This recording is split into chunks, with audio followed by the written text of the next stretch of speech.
Hey Brandon, Yeah. can you turn the volume down off for a second? I want to talk to this little girl here. Yeah. So, Amy,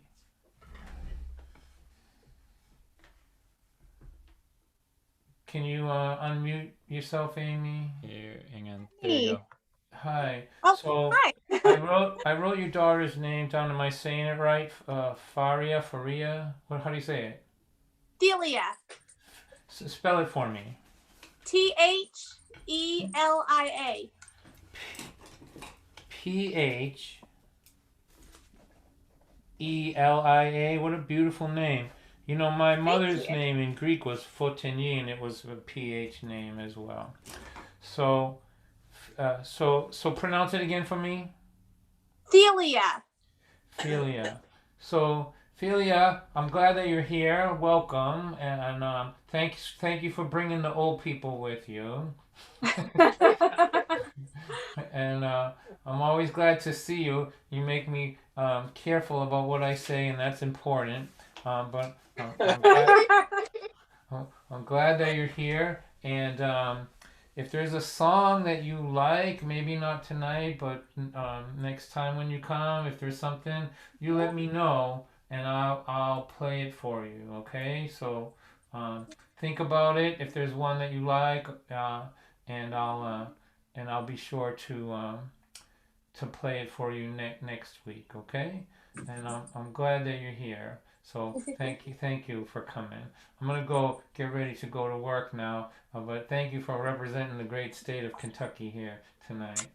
Oh, thank you. You're Thank welcome. you. Thank you. Well, you're welcome. And again, thank you for bringing those old people. We love old people at the Dynamite concerts.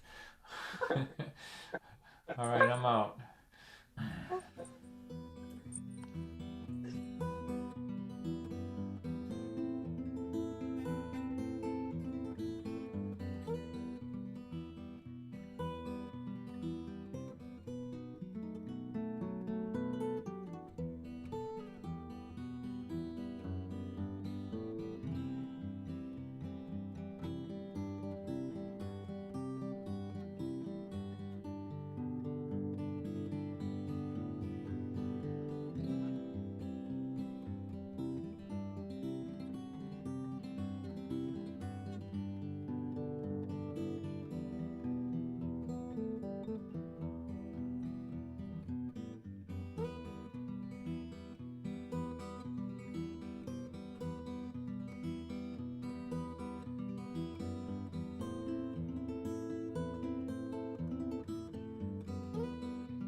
Hey everyone, thanks so much for joining us today. We're going to get the show started in just another couple minutes at 5 after the hour. A reminder that, as always, this is a free show. Do not feel obligated to tip, but if you'd like to help support Don and all he's doing, there are links going into all of the various chats right now. Thanks for your patience. We'll see you guys soon.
Hey there.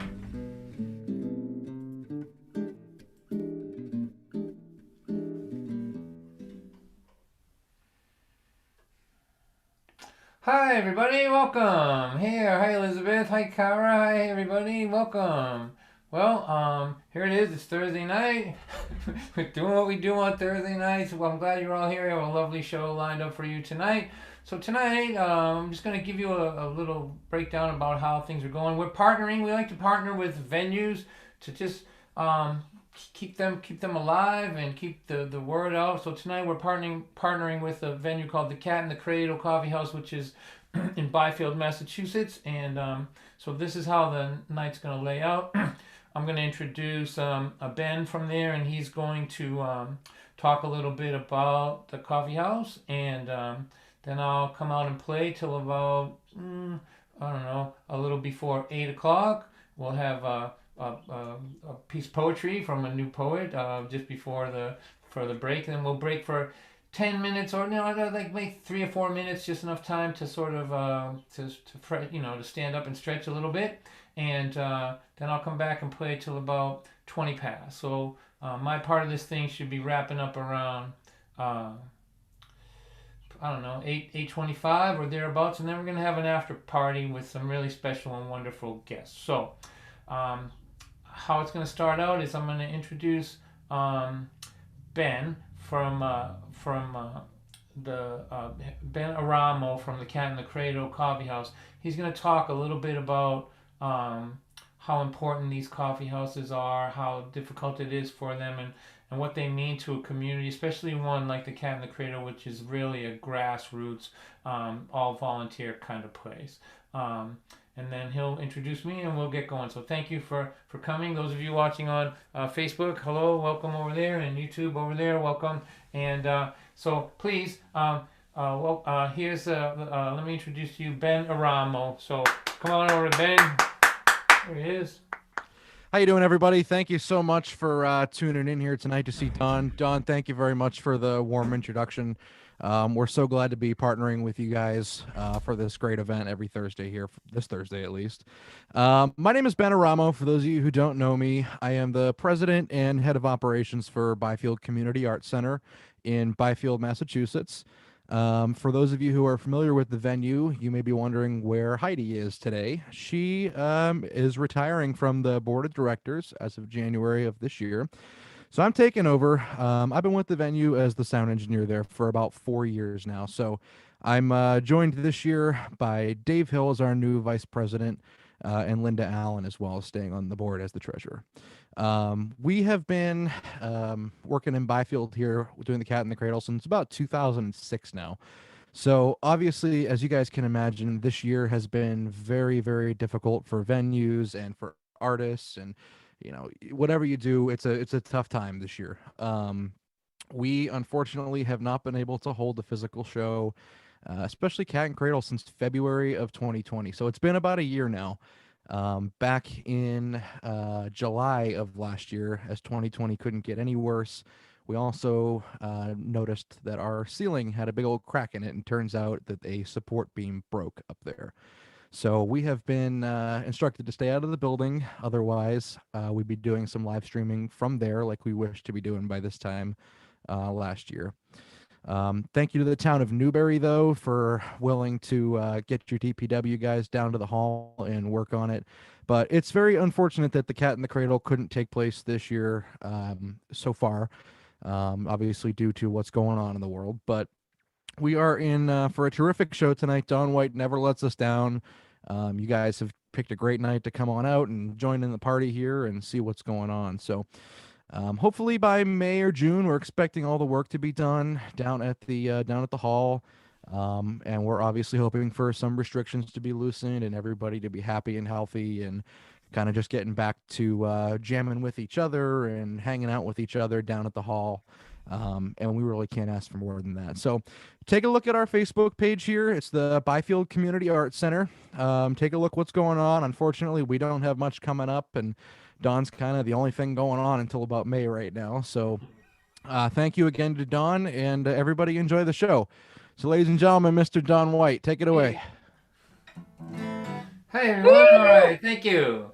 All right, so let's unmute as many people as we can. So if you're in a quiet place, unmute yourself. Quiet means, no phones are going to ring, no dog's going to bark like that. And so we like to have as many people unmuted as we can so that we can hear some interaction. And don't worry if you make a little noise or something. Brandon, our super technician behind the scenes, will mute and unmute you accordingly. So here, let me just play a few songs and we'll get started here. And this for all the old hippies in the group, and I can see them. I can see them in the squares now. And this for Kara. I know she likes this one, and I can smell the patchouli from here.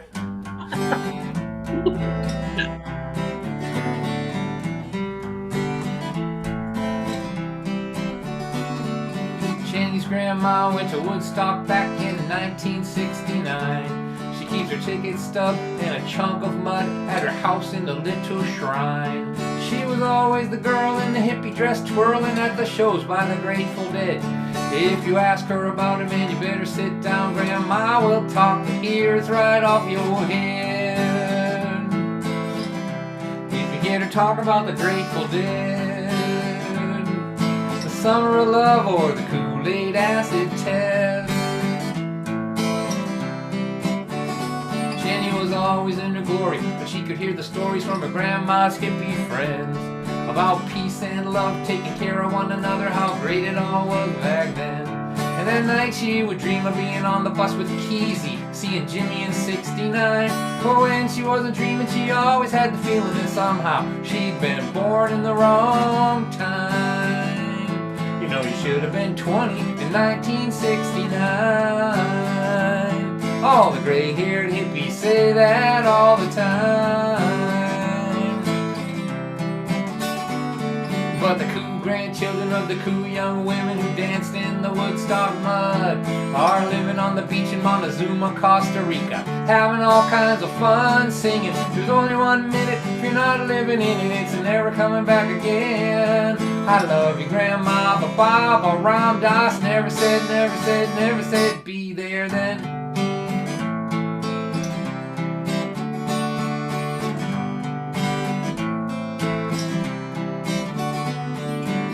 It's gonna take a big leap of faith if you really want to find your tribe.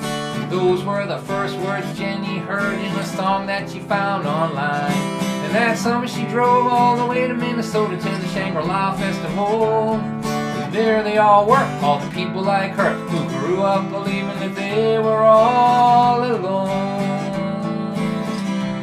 They said, hey girl, welcome home.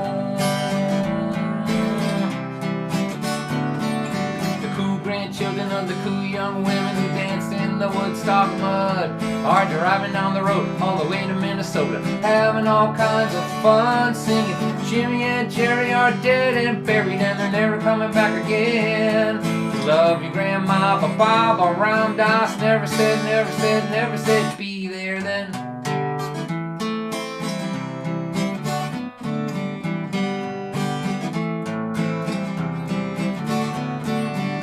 Jenny's grandma went to Woodstock in 1969. And since then she believed there was never gonna be a better time, and that's alright. But if you don't take a big leap of faith, get out there and find your scene, it will pass you by while you are trying to find your grandma's long gone Woodstock memories. Her Woodstock memories. While the cool grandchildren of the cool young women who danced in the Woodstock mud are living on the beach in Montezuma, Costa Rica, having all kinds of fun singing. There's only 1 minute if you're not living in it, it's never coming back again. Love you, Grandma, but Baba Ram Dass never said,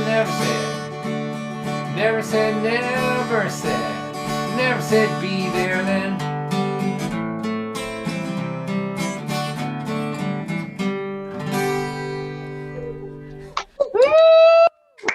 All right, Dawn. Hey, welcome to everybody. So we have it set up tonight. It's for those of you on Zoom that you can unmute yourself if you're in a quiet place. So go ahead and do that so we can have as much interaction as possible. Lots of new people just popping in here now. So let's get as many as we can. Lottie, Paula, all you guys, if you're in reasonably quiet places, go ahead, unmute yourself so that we can have as much interaction as possible. Here, let's test it. I'm going to count to 3, and when I get to 3, everybody who's unmuted, I want you to laugh like you just heard the funniest thing that ever happened on the planet Earth. This is usually the biggest laugh I get in the whole night. Right here we go. 1, 2, 3, go ahead. Yeah.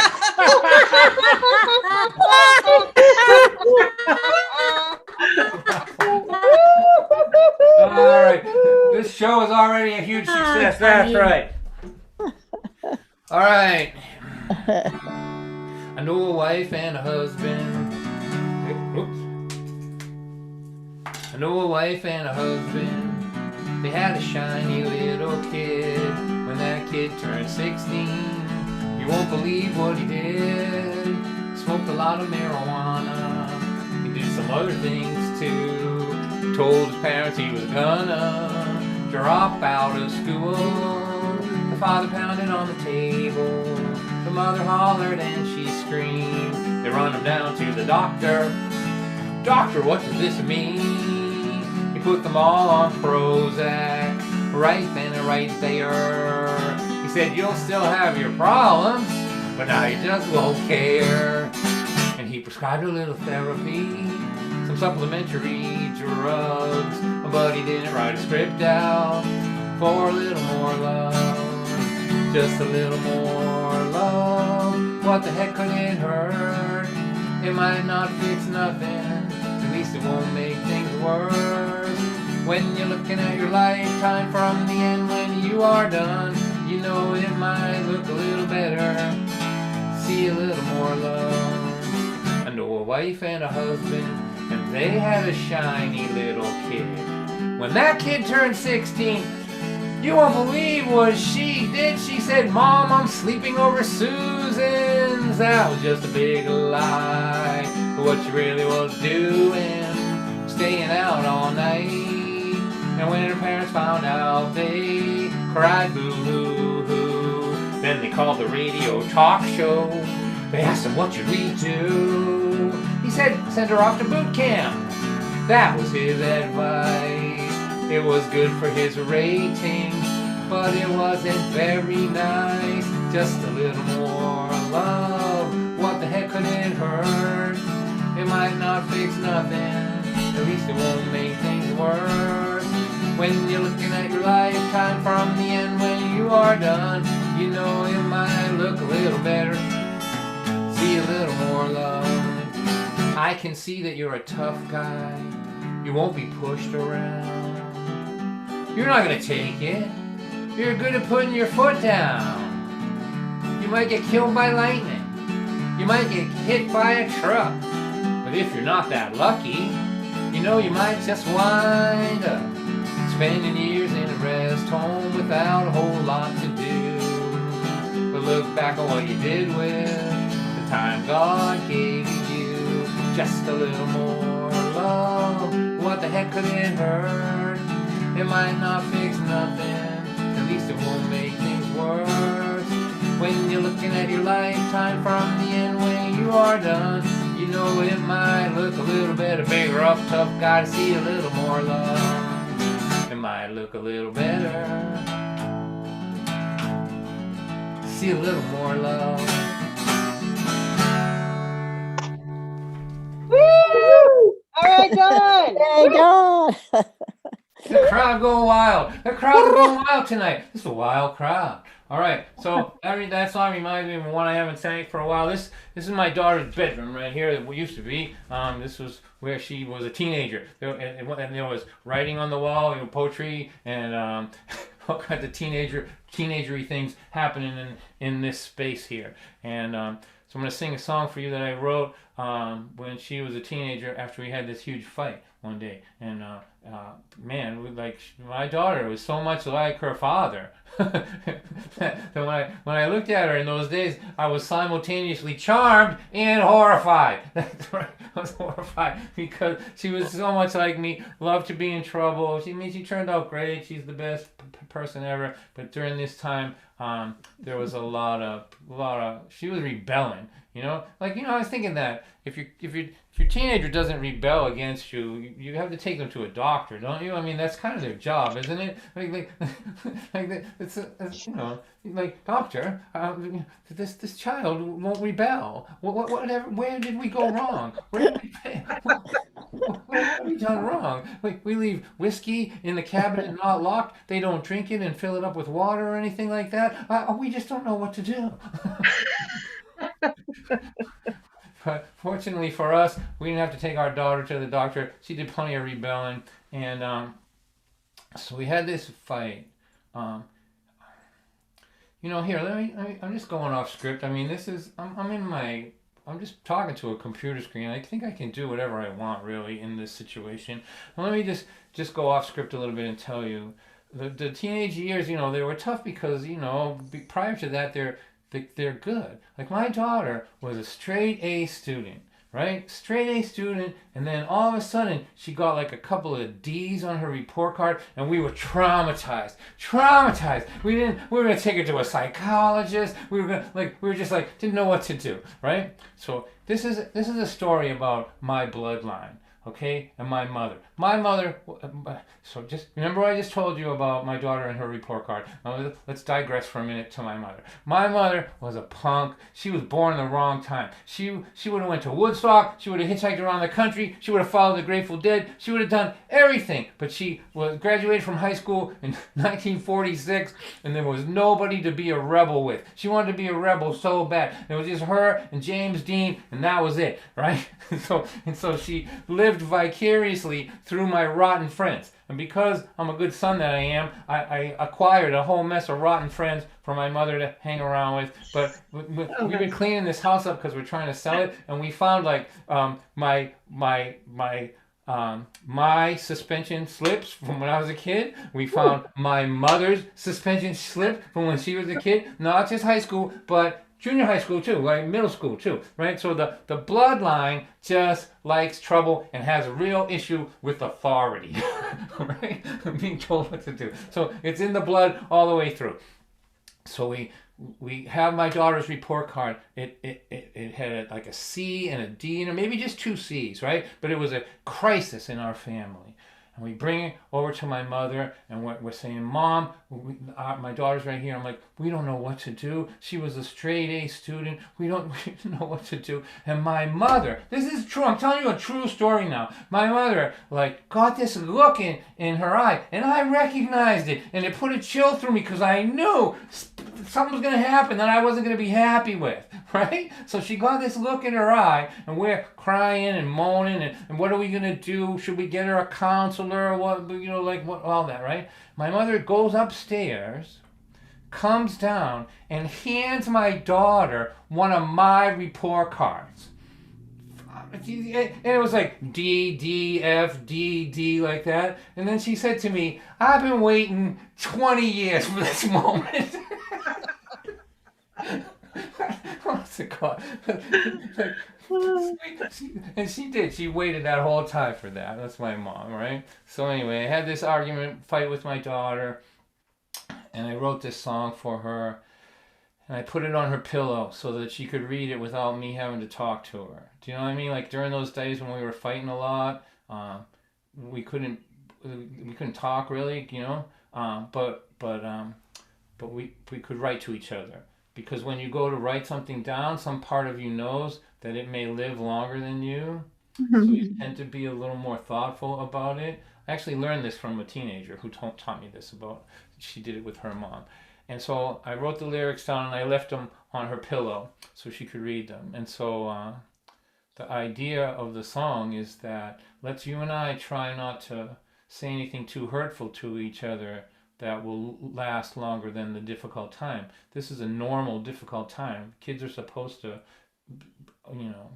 cause trouble for their parents when they're teenagers. They're supposed to do that. But you can this difficult time that we're having will be over in a few years, I hope. But the sting of what you say can last longer because and you can say anything in an argument. You can say, I hate you, I wish you were dead. All that stuff can come out of your mouth, right? And so this song is just a plea for her and I to try to watch that line because we're going to be pals again, and we turned out to be the most best of friends. So I hope you like this. I yelled, I screamed, I swore, and she slammed her bedroom door. The house was completely still, and in that silent chill, I began to feel and hear the sounds of my own teen years. Didn't I always say my home would not feel this way? Hey kid, can I come in? Hey, can we start again? There's just too much at stake for us to keep on this way. If this family explodes today and the wounded go their own way, when the time comes to heal, will we still all be here? The pain in my mother's eyes the day that her father died was born in her teenage years of wounds that never healed. Your life keeps on calling you. You hear it call, I do too. It gets louder all the time. I know it won't be denied, but there's just a few short years where we will both live here for this precious and fleeting time. Let me see those brown eyes shine. The pain in my mother's eyes, the day that her father died, was born in her teenage years of wounds that never healed. If we make a deal today to stop making their mistakes, when the time comes to say goodbye, you won't have my mother's eyes for this precious and fleeting time. Let me see those brown eyes shine. Woo! Beautiful, Don. Beautiful. Bravo. Bravo. Thank Great. you. Hey, good to see Never you. gets old. Thank you. Thank you, everybody. Wow. So, usually when I perform a song like that, I say something like, that sure took the wind out of this comedy show now, didn't it? This is the worst comedy show in the history of the internet. That's right. All right, here we go. Let's see.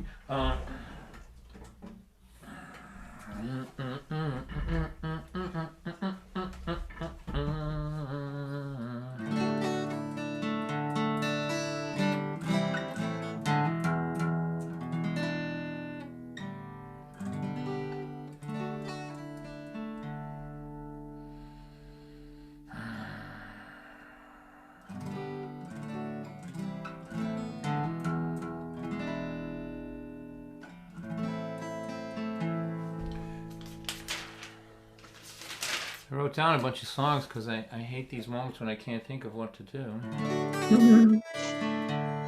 How about this one here? In Lynn, Massachusetts, Elizabeth's here from Lynn, some other friends.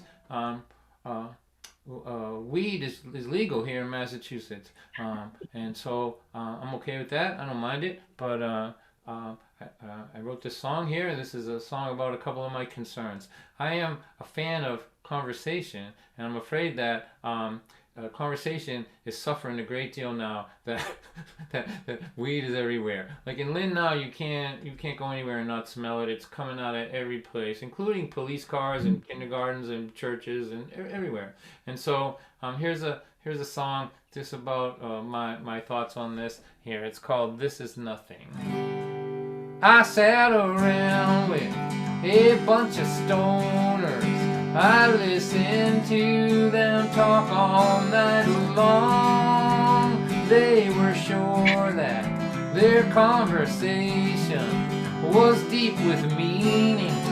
They were wrong, 'cause when you smoke it, it makes you stupid. I thought you knew it, but I was wrong. We're not having a conversation. This is nothing at all.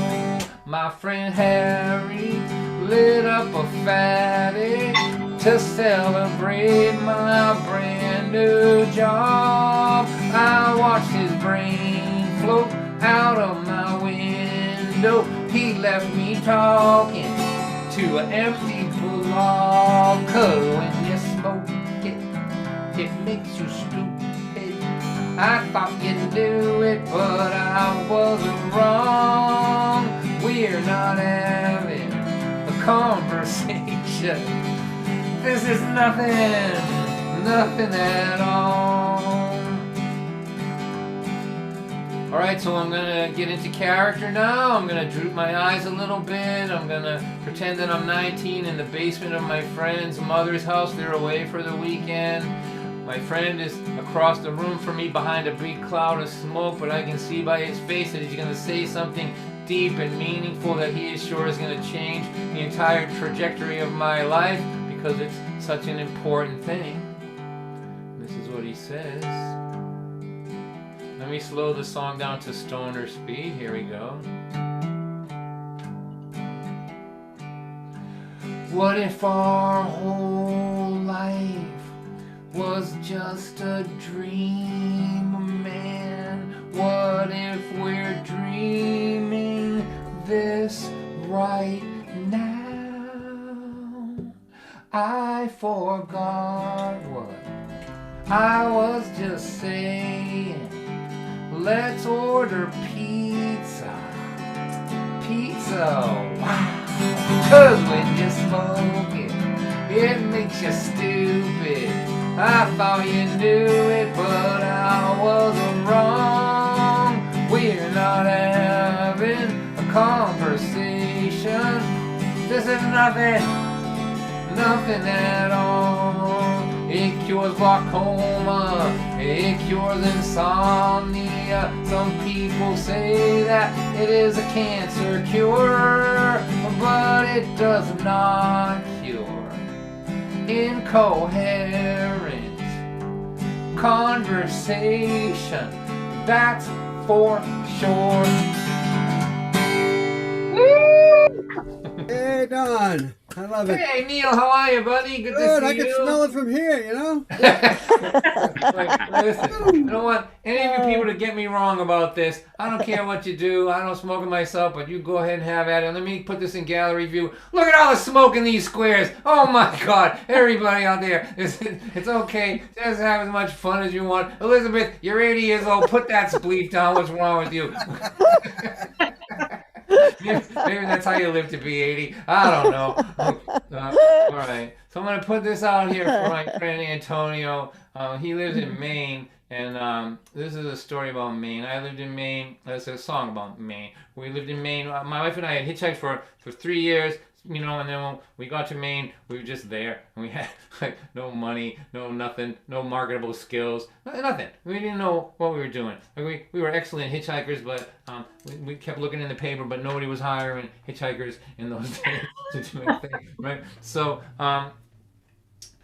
one of the things about that kind of life when you're young, hitchhiking and traveling, is that it gets you used to the idea that things will work out. Because we had nobody to call, nothing to call them with, you know. The idea of having a phone in my pocket that my mother could call me on, when I was a kid, that would have been the stuff of nightmares to me. Yes. Right? Like, are you kidding? Anywhere I am, she could just call me, ask me what I'm doing. You know, like I must wake up from this dream now. So when we were doing all that traveling, we would be stuck somewhere, you know, and no place for people to pull over, nighttime, busy traffic, or no traffic at all. And we just got used to the idea that things would work out. And then we looked back on the entire 3 years and saw that it always did. So when we started our family and moved into this house and all of that, whenever big problems would come, we would step back. We were just used to stepping back and letting the thing play out and then deciding what to do. It's I'm not recommending anybody hitchhike, especially not Euphilia. Don't you ever do that now.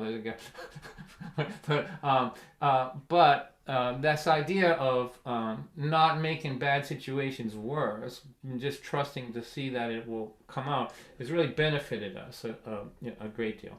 So 1980, I don't know, maybe 1981, we're living in this house in right near Washington, Maine, which is kind of near Waldoboro and Cooper's Mills, just out there in the woods there. And we lived in a house that had no running water, had a 2-seater outhouse. My parents were so disappointed in me, honestly. My parents' disappointment in me has been significant, over the years with my decision making. But the house with the 2-seater, you can go hold hands with mom out there thing, the 2-seater outhouse, that really shook them up. They were sure that there was something that I needed to see a doctor, that this was the kind of life that I wanted. So we had this house, and one day I said to my wife, I said, I believe that we are penniless. Like, actually without a penny. I believe that at this moment we don't have any food stamps, nothing in the bank, and I don't believe that there is a penny, 1 penny in this house. And she said, well, I believe that we should try to prove your theory.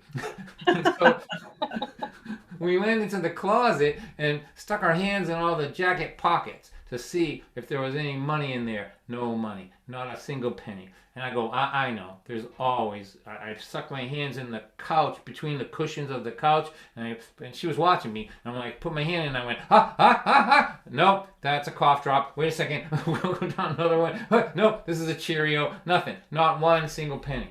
And so we said, we are actually, I think the word is impecunious, am I right about that, you smart people, does that mean without a penny, impecunious? I think it does.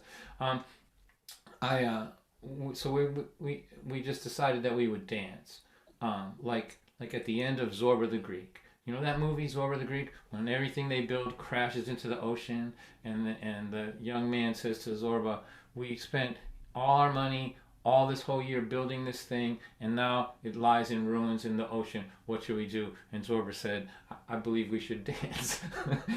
And so we did the I don't have a penny dance in my living room, and I have to tell you, I'm married to this woman since 1978, and we get along to this point always because we are this way, because we don't make hard things worse. And I love her for that. So here we go. I overheard a man complaining how his 401k was not performing quite how he would like it to. As he sipped his double latte and continued to complain, I thought about that day in 1981 or 82. We were living in the shack with the outhouse in the back. If I'm not mistaken, you were pregnant too. We thought it might be funny to count up all of our money and discuss all the investing we could do. We pulled our pockets inside out, pulled the cushions off the couch, stuck our fingers down deep inside. Then we emptied out the pockets of the jackets in our closet, but not 1 single penny did we find. So after the realization that our financial situation was not conducive to investment at this time, we decided to invest in what we've always done best. We danced around the kitchen for a while, we do the victory dance. When life is such a mess, we don't know what else to do. We do the victory dance. When being penniless became literal to me and you.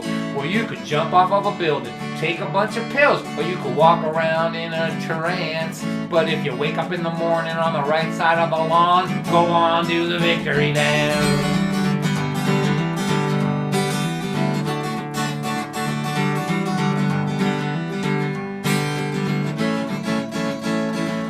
I got fired from a job I've been working at for 20 years faithfully.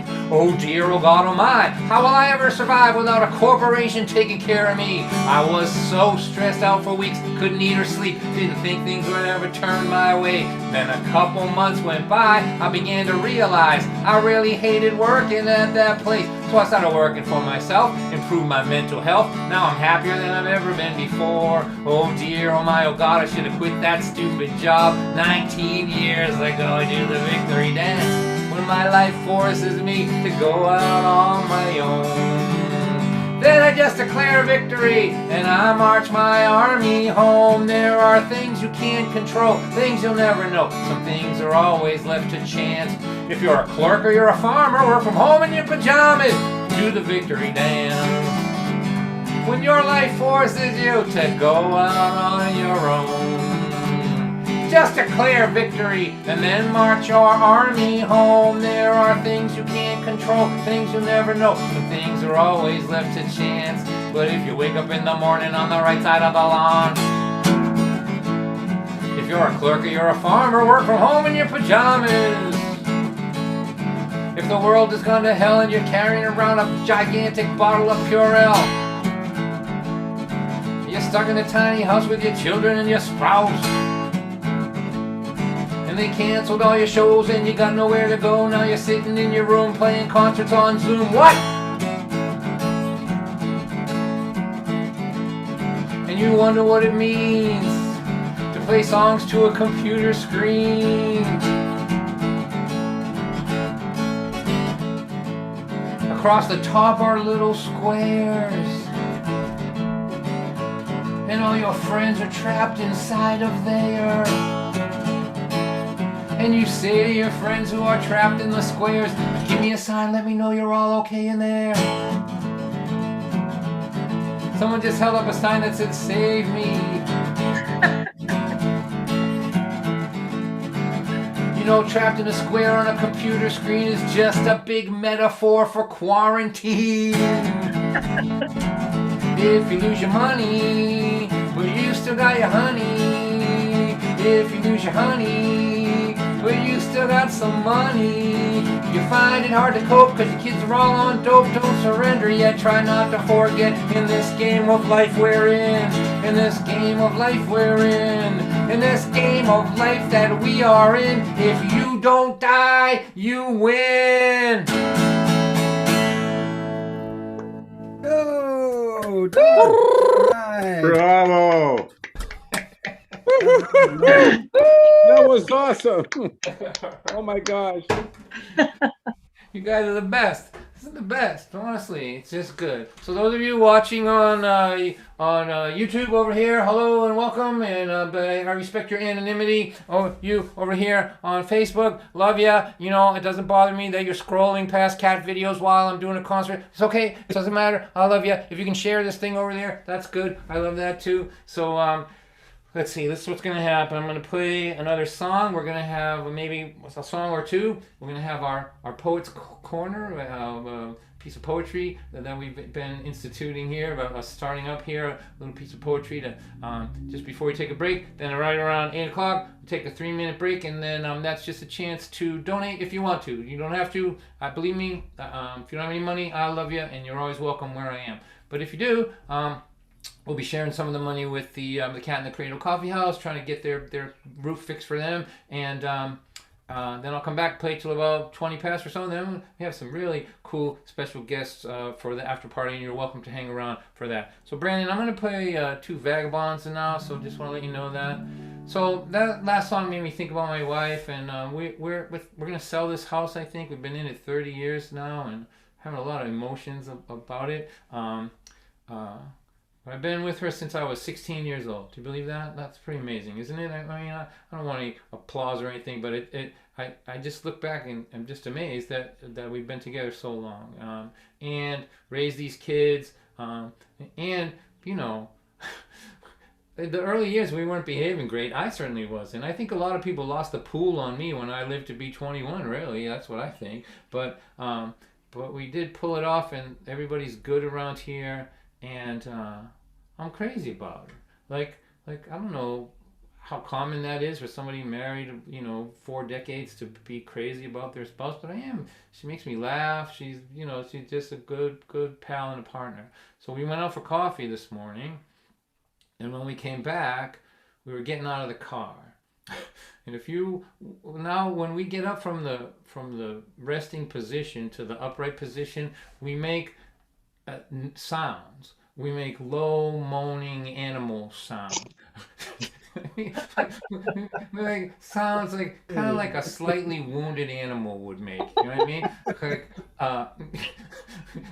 It's like this, like, oh yeah. Like that. So if you were walking by the driveway and you saw us, and you heard, what sounded like an animal not doing that well, you would be right to assume that what you were seeing was an elderly couple, right? Because that's to a cursory glance, to an eye that's not looking past the surface, that's what we are. But This has been the love of my life since I was 16 years old, and she has beguiled my eyes. My eyes are beguiled. I cannot see her that way. I only can see her 19 years old, standing on an on-ramp in New Mexico with the desert wind, mischievously, flirtatiously tussling her hair in a 50-cent brown flower dress that we bought at a flea market, and with a sense of freedom that most people in their whole life will never be able to understand. Never get anywhere near it. She was as free, we were as free as people can be in these times. No place to go to, no place to go back to. Let's pick a road, go there, see what happens, learn something, adventure, and that's what I see. I see that, and that's what she is to me. Forever 19, and hair down to the base of her back, and just the most beautiful thing in the world. I'm gonna have to I'm not supposed to reveal this stuff to her. That's bad policy. Do you know what I mean? I don't have to delete this after this because she'll use this against me, I think, later. But I'm just telling you all now, that's what it is. And here's a song about when we first got off the road and we had 2 kids and the road was still pulling us, but we had to settle in to being adults. It's called Two Vagabonds in Disguise, and I hope you like it. Didn't I know you in 74? You were 18 and out of control,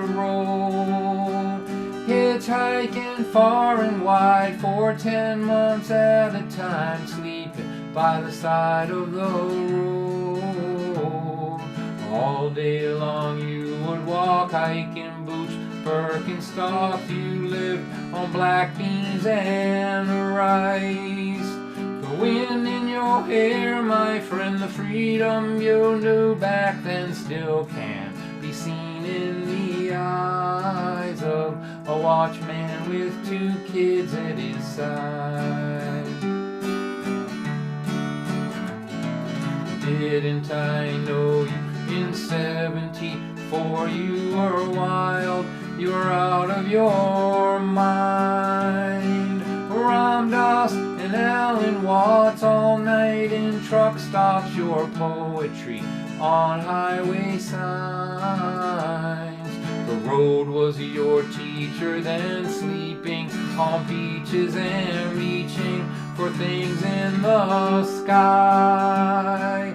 The wind in your hair, my friend, the freedom you knew back then still can be seen in the eyes of a waitress with 2 kids at her side.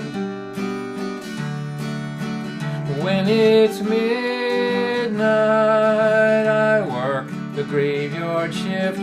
Daylight, I sleep, you watch the kids. Noontime, you're ironing your uniform. Midnight, you return, leave the engine on a kiss, a hug at the door. A long time since 74. I left a note for you, a few things we need to do. It's hanging up on the wall. It says power bill must be paid, both the kids have been bathed. Your brother from Florida called. And round it goes, where it goes no one knows. Put your feet up for a while. There's wine in the fridge, I'm late, give me a kiss. You know, in that slow-moving smile, I still see that vagabond child. Didn't I know you in 74? You were wild, you're out of control, hitchhiking far and wide for 10 months at a time, sleeping by the side of the road. The road was your teacher, then sleeping on beaches and reaching for things in the sky. The wind in your hair, my friend, the freedom you knew back then still can't be seen in the eyes of two vagabonds in disguise. When it's midnight, I work the graveyard shift. Daylight, I sleep. You watch the kids. No time. You're ironing your uniform. Midnight, you return. Leave the engine on a kiss, a hug and a sigh. Two vagabonds in disguise.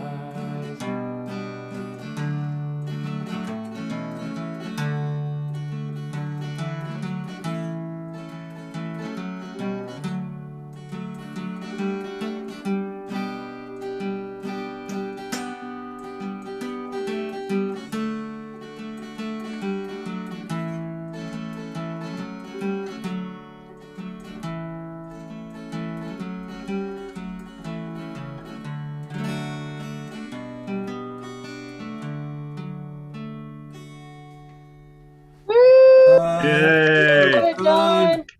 That's awesome. You're a lucky man, Don. Great, beautiful. That is so nice. Awesome. So, yeah, I don't know about those two young kids right there, man. I don't know what the hell happened to them.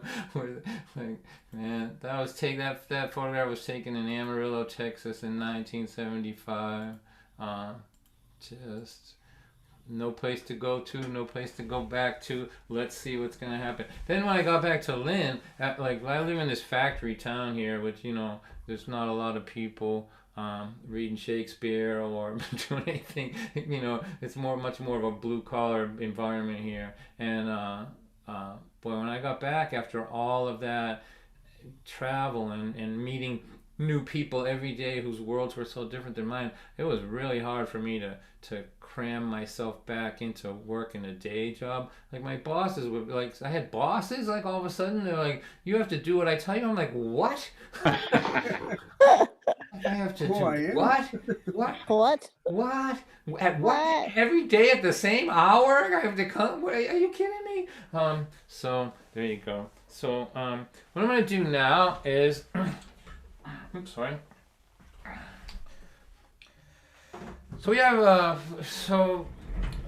my world, as you know, most of you know, is split between different genres.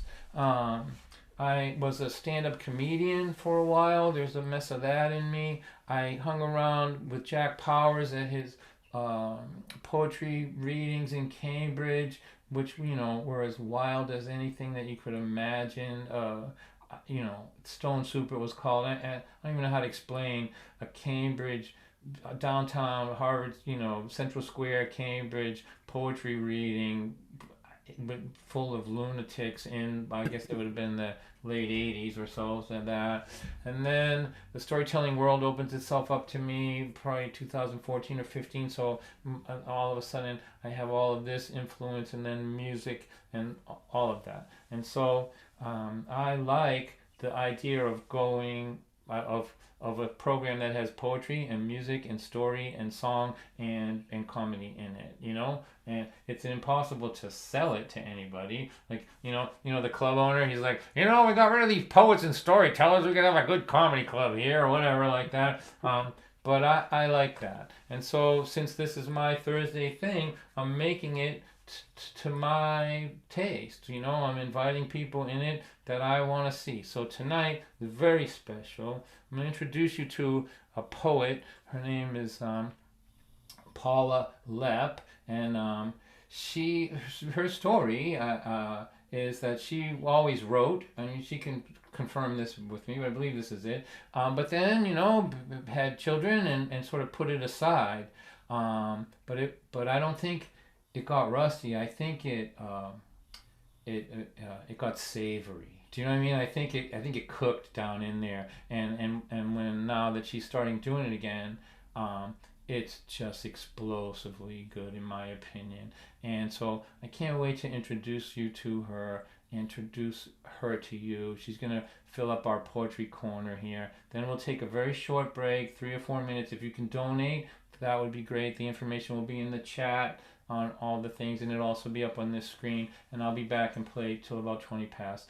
But this is not only somebody that I'm delighted to introduce you, but I believe this is her first time performing poetry online or in public ever. So we, as a group of people that care about such things, are gonna give her the biggest round of applause and the most support that we possibly can. So please welcome Paula Lev. Hey, Paula. Hey, Paula. Paula. Great Hey, to see you. Paula. We need to unmute her. Hang on. Wait, Paula. Hang on. Are you muted? She is unmuted. Her bandwidth's really low. Maybe you have the wrong microphone selected, Paula. You are unmuted, but I can't hear you.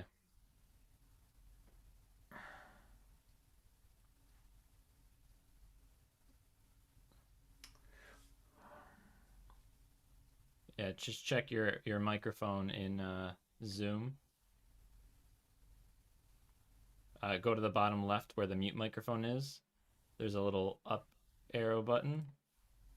And then up at the top, you'll see select microphone.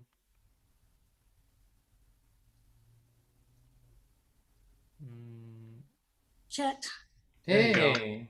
Hey, there we are. Gotcha. That's you. All right. Hey. Well, I'll start all over again. So, Don, thank you so much for having me here, and thank you all for being here as well. I think savoring is very nice, Don. I think Rusty's probably a little more accurate, and this is my debut performance, so I certainly appreciate everyone being here. That's awesome, Paula. So I decided for 2021 that I made a goal for myself to write a poem every day, and so I had a few to choose from. So far, I've been doing pretty well as far as maintaining that goal. Some poems obviously are better than others, but it's more about showing up every day and putting in the work. So I would like to share with you a poem that I wrote called "Won't Shop the Same Again." She had her arm buried up to her elbow in the marked down items that filled a shopping cart, repurposed as clearance bin, that was parked beside the discounted bread. Bright yellow Yahoo sales stickers almost glowing under the fluorescent lights. Canned goods hidden under a cardboard mountain of granola bars, no doubt put there by an indifferent teenager with a haphazard regard for physics. I offered to help. She looked at me with her rheumy eyes, her spidery voice muffled through the cloth mask. "No, it's okay. You are no doubt busy. I'm just trying to get to that small can of corn way down at the bottom." I told her I didn't mind. Such a small gesture, really. With a little eco-friendly mountaintop removal, I raised away the granola, exposing the cans to her scrutiny. "Look, they're only 19 cents. I think I'll get 2. She straightened slightly, a small, curved study in triumph, one niblet-filled trophy clutched in each hand. She dropped them into her cart and thanked me for her help. I spotted another can, picked it up, and asked her if she wanted it as well. She looked at me, a ghost of a smile. 2 is probably 1 more than I need, but who can pass up that deal? Then, I've been cooking for me and my family, and once the kids were grown, for me and my husband for what seems like forever. We were married 61 years last year. My Benny died of the COVID in November. I'm still trying to learn how to cook for 1. She cocked her head to one side, her eyes piercing me with their intensity, a patina of decades of wisdom, hard won, finished words. never take for granted buying the big can. She turned and shuffled her cart away.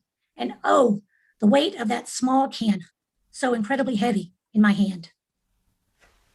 Thank you. Yay! Beautiful. Beautiful. Yeah. Beautiful and very touching. Thank you, Paula. That was Perfect. Thank y'all. an Appreciate it. what a debut, huh, everybody? That Thanks. Fabulous. Unforgettable. Yeah. Unforgettable. That's from Johnny, Elizabeth you're wonderful. McKim. That's from Elizabeth Kim, the jazz poet of Lynn. That's high praise there. I gotta Yeah, tell you. unforgettable. Thank you. Paula, Thank you. Appreciate it. And wonderful storyteller you are. You're beautiful. Thank you. It really was beautiful. Yeah. She's got she's heard a few stories. I have Heard a few stories. Yeah, Yeah. heard a few.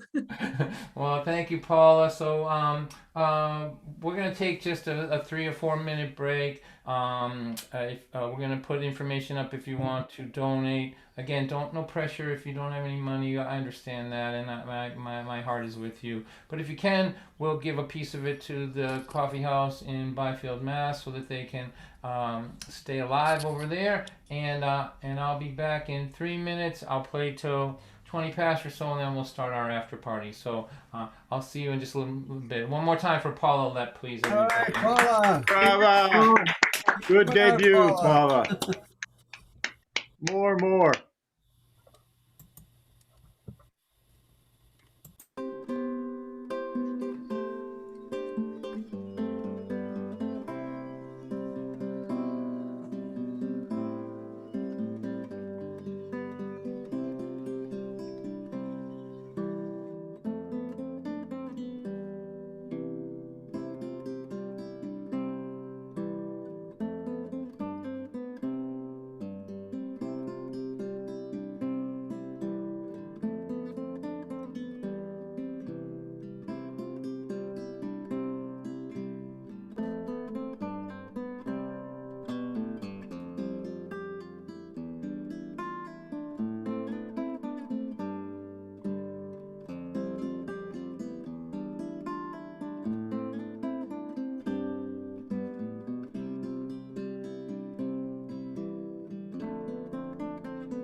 Hey, welcome everybody. Welcome back. Thanks to everybody who was able to donate. And I forget to say this sometimes, but if you're like me and you can't figure out how to get the money inside the computer, like you keep pushing it like this and it doesn't seem to go in, then you can put it in an envelope and put a stamp on it, send it, and the Pony Express will get it to me in a timely fashion. I'll wait for it. I'm in the slow zone. It's okay. Thank you for everybody, and let me play just a few songs, and then we'll have our very exciting after party. Well, they're all exciting, but what we're doing with this after party thing, just so you know, is we're simulating what we lost in COVID.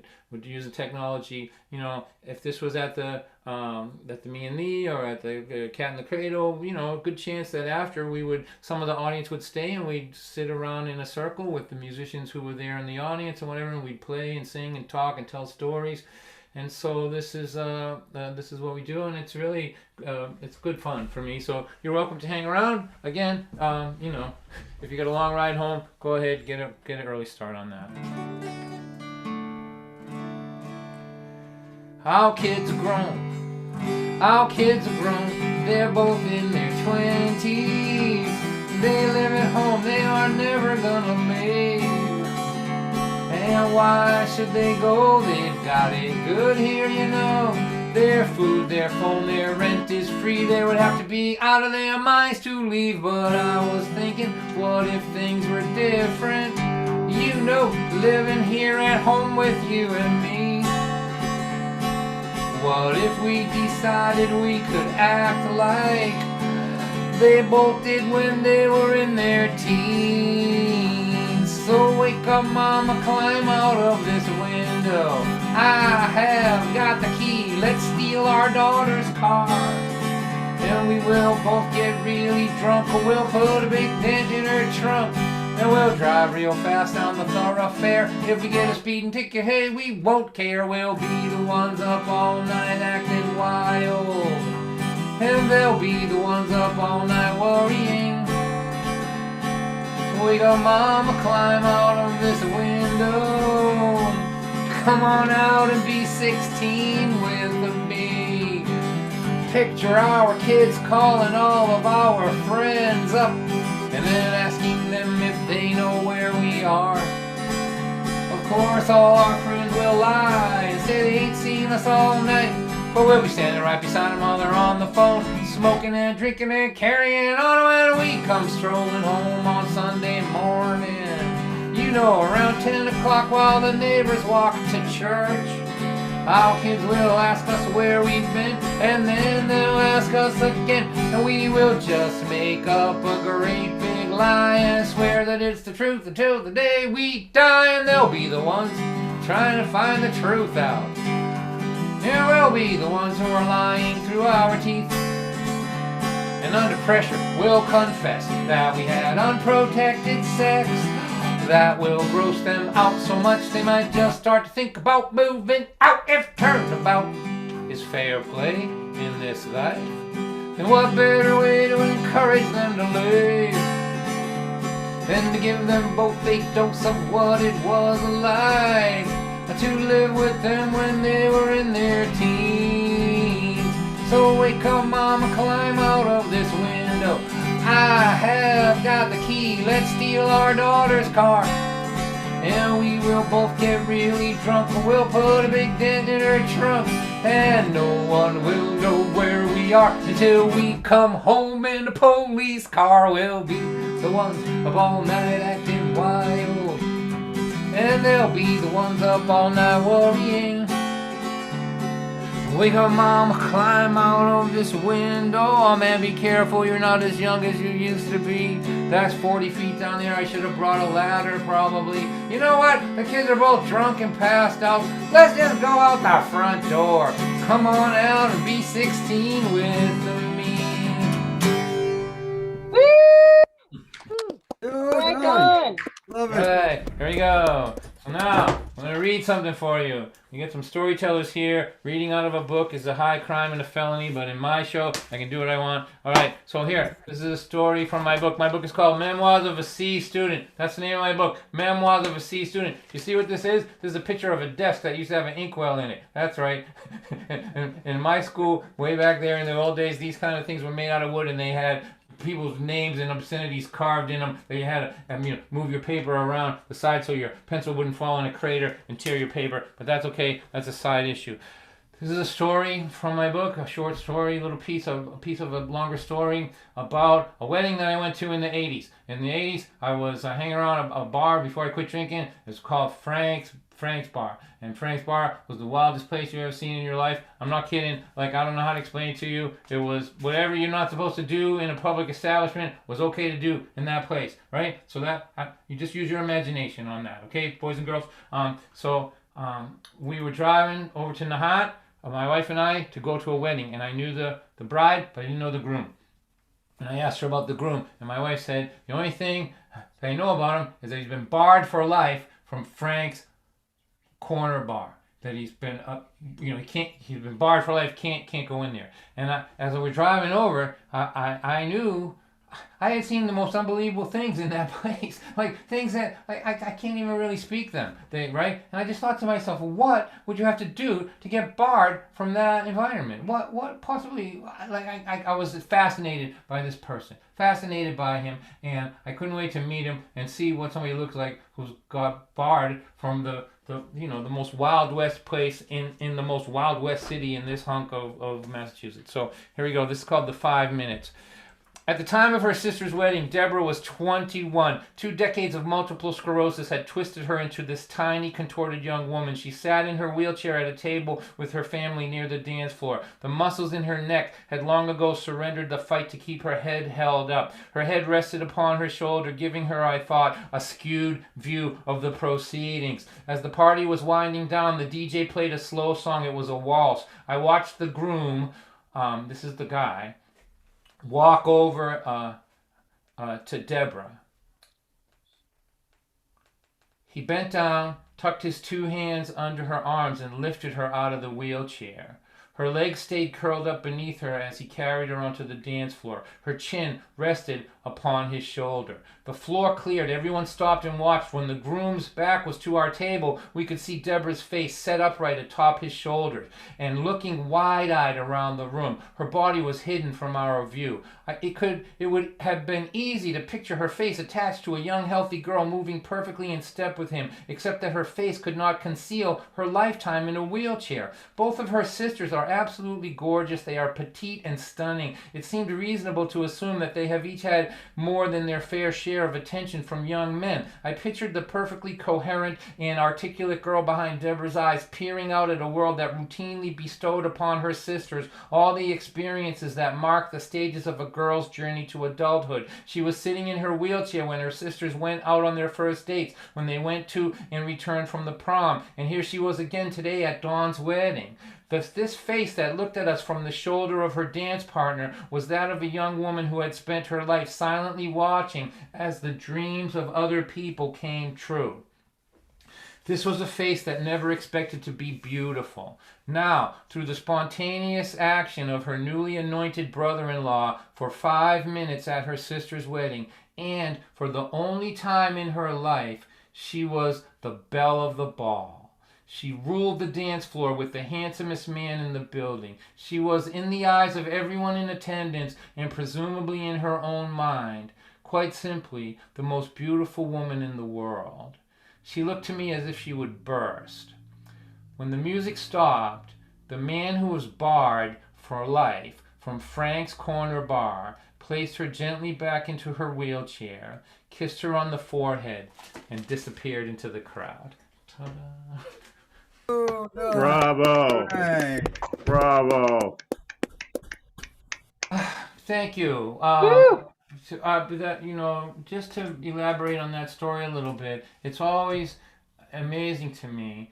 Like in that room that we were in, there were clergy, there were people who worked for human services, there were people who dedicated their lives to helping other people, right? But it was the guy with, what shall we say, the most colorful background, or the guy, you know, who had you know, who had the most challenging life, I guess, you know, who made the most mistakes, maybe something like that, who saw the moment that would change the life of this other person and acted upon it. It always had, you know, I just always have been impressed with that. You know, that you, it's the least likely person that that seizes the moment and creates the miracle often. Not always, but often. All right, so here we go. I'm going to play this last song, then we're going to have a little dance party at the end, so I hope you're ready, you Zoom people. Those of you on the other platforms, if you want to come over here to Zoom, for join the dance party and all that, and be in the interactive part where you can yell at me in between songs and talk to everybody, the information is in your chat, so you're welcome to come over here and unmute and participate on an audible level. Hey. All right, so this is essentially the end, aside from the dance party, which is just going to take a minute or two. So this is the song is called "That's What Makes You Beautiful," and I want to send it out to everybody who grew up where the people who raised you weren't capable of being as kind to you as they could, or, you know, for whatever reason, you know, they had health issues, they had drug issues, whatever the reason is. If you grew up in a place where you didn't see a lot of kindness, but you grew up to be kind, if you grew up in an environment where you were not nurtured, but you grew up to nurture someone, I always felt that you needed a song, and so then you needed to know that somebody appreciates the miracle of your accomplishment, because you had to find that in your own heart and in your own life. And I want you to know that I see it and I appreciate it, and I know that it didn't have to be this way, that you could have passed down to the next generation the same thing that you were dealt. And so good on you. All right, so here we go. And then thank you everybody for coming tonight, and you know, much love to y'all.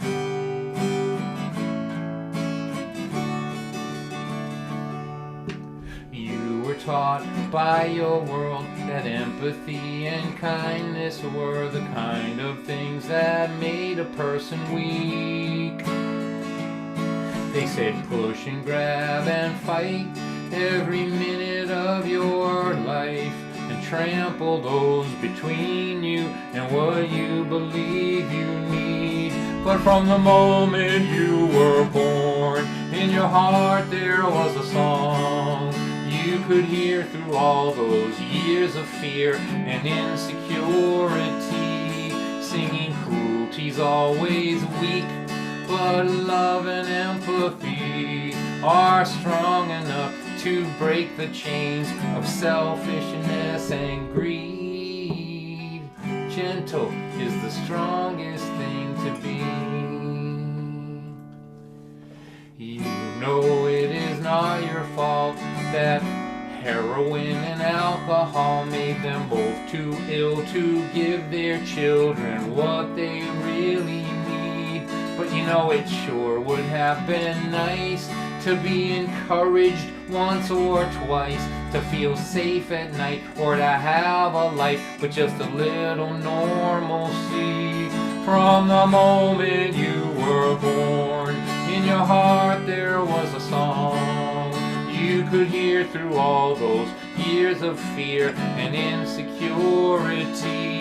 When you feel hatred in your heart, you just remember who you are, and that underneath the weight of hate, your heart cannot be free. Forgiving is the stronger thing to be.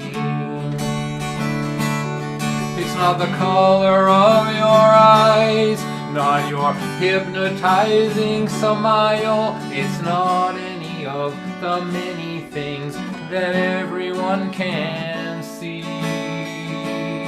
It's the way you always knew what they told you wasn't true. It's how you made yourself the person that they taught you not to be. That's what makes you beautiful to me.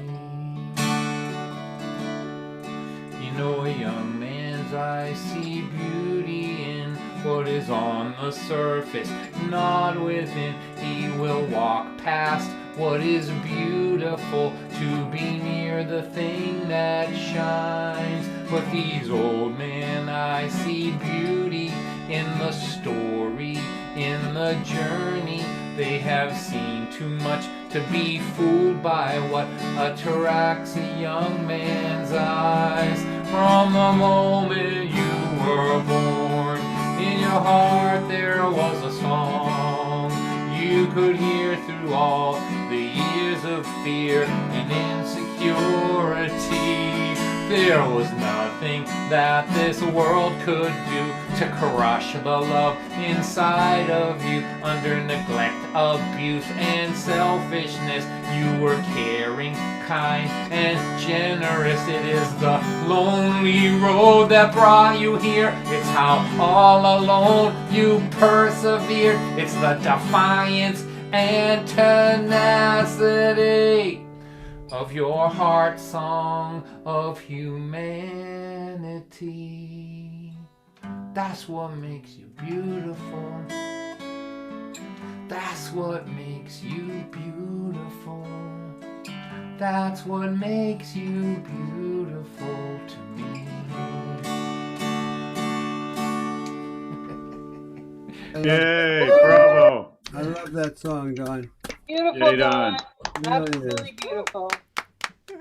All right, so thank you for another lovely night. This really, if you have artists that you are friends with and that you love, check out their websites. We lost our way to make a living, and so you can do a little bit by buying a CD from them, checking out their live streams. You know, a little bit goes a long way in these worlds, and I thank you, all of you, every single one of you on every platform, wherever you are. Thank you for supporting me and the venues that we partner with, and for all of it. So what we're going to do now is we're going to teach you something.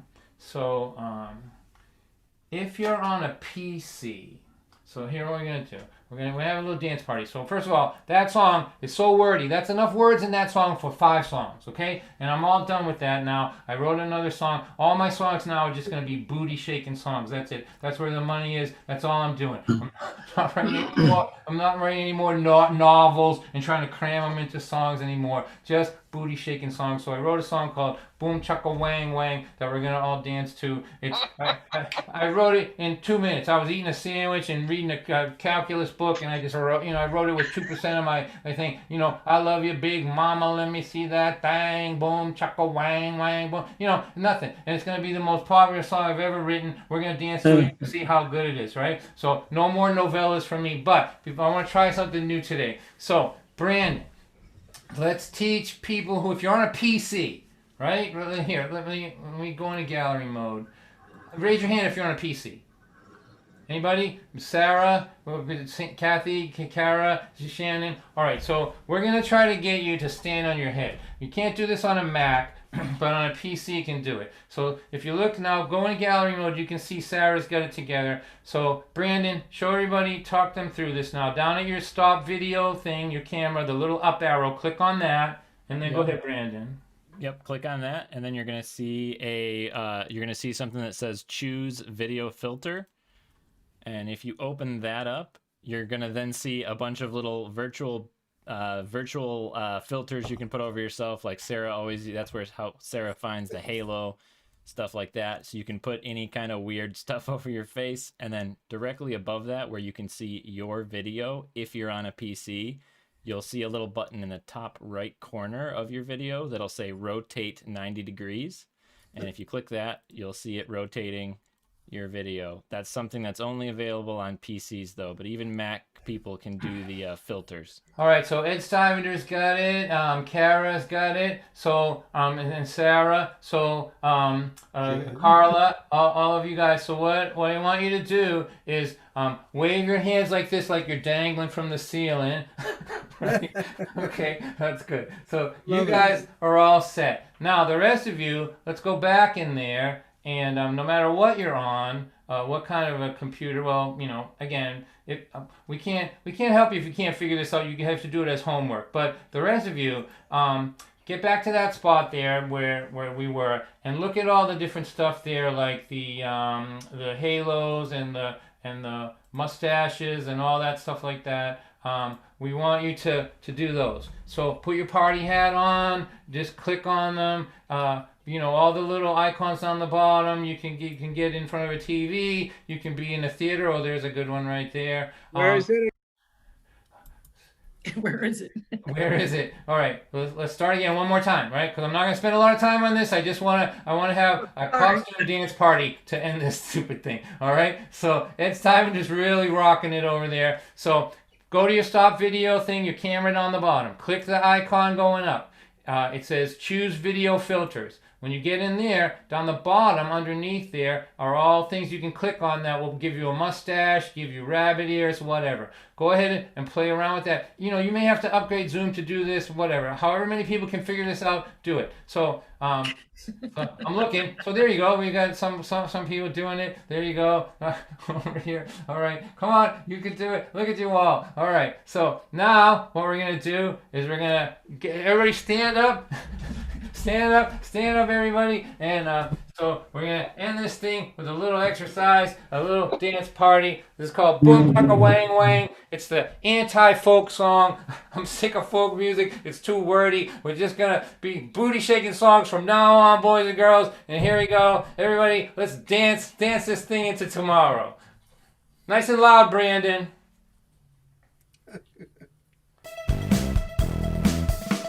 I love you, big mama, let me say that thing. Boom chaka wang wang, boom chaka wang. When I see you chaka wang, it makes me wanna sing. Boom chaka wang wang, boom chaka wang.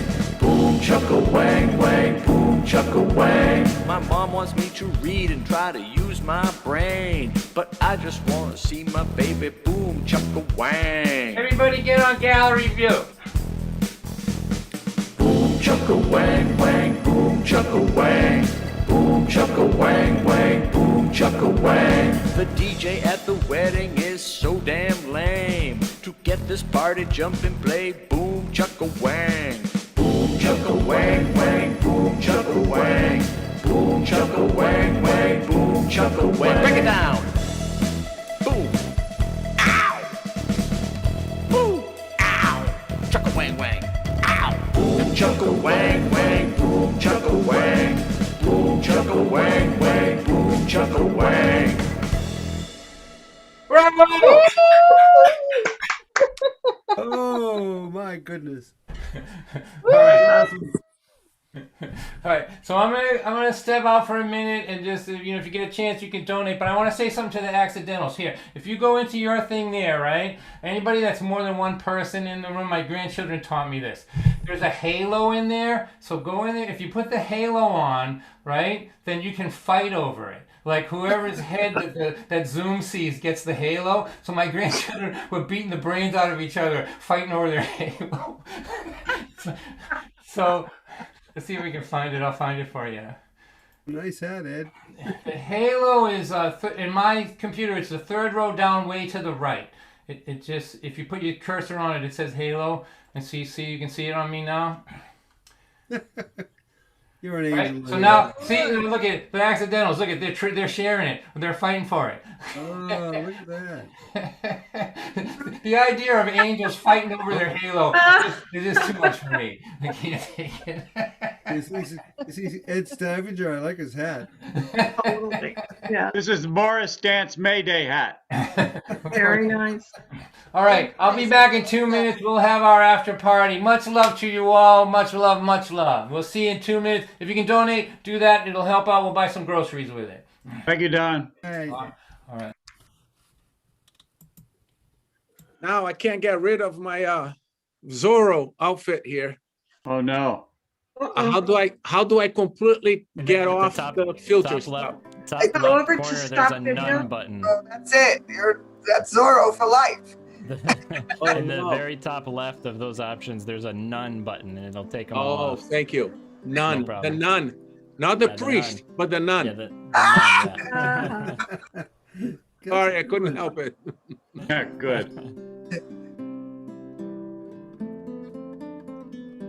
The nun. Where's the nun? There is the nun.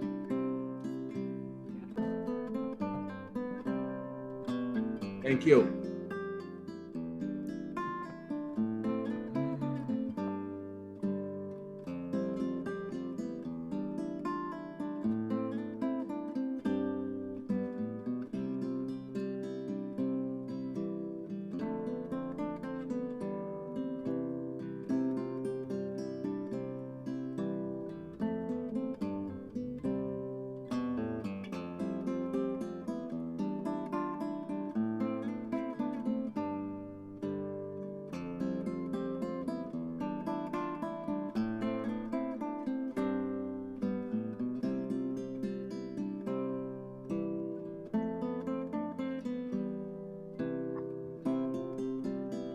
Nice hats, Kara. I like them.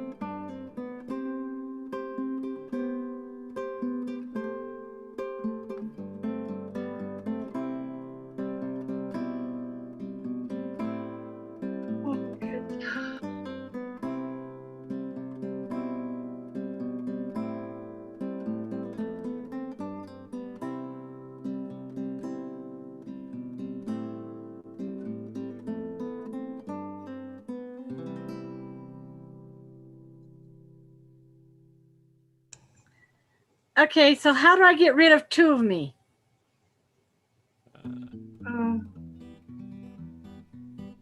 Who spoke? Who was that? Carla. Hi, Carla.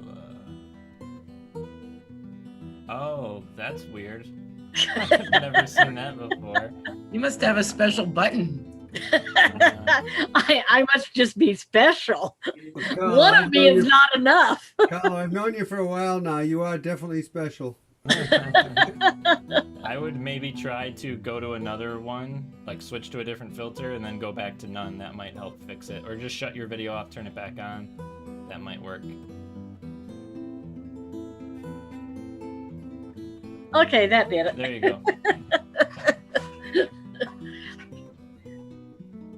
It happens occasionally, and I never can figure out why it happens, and then I never can remember how I get rid of it.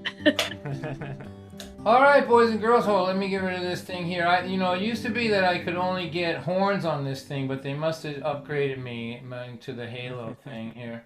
For a second. No. You're growing, Don. Did they give you the hug one yet?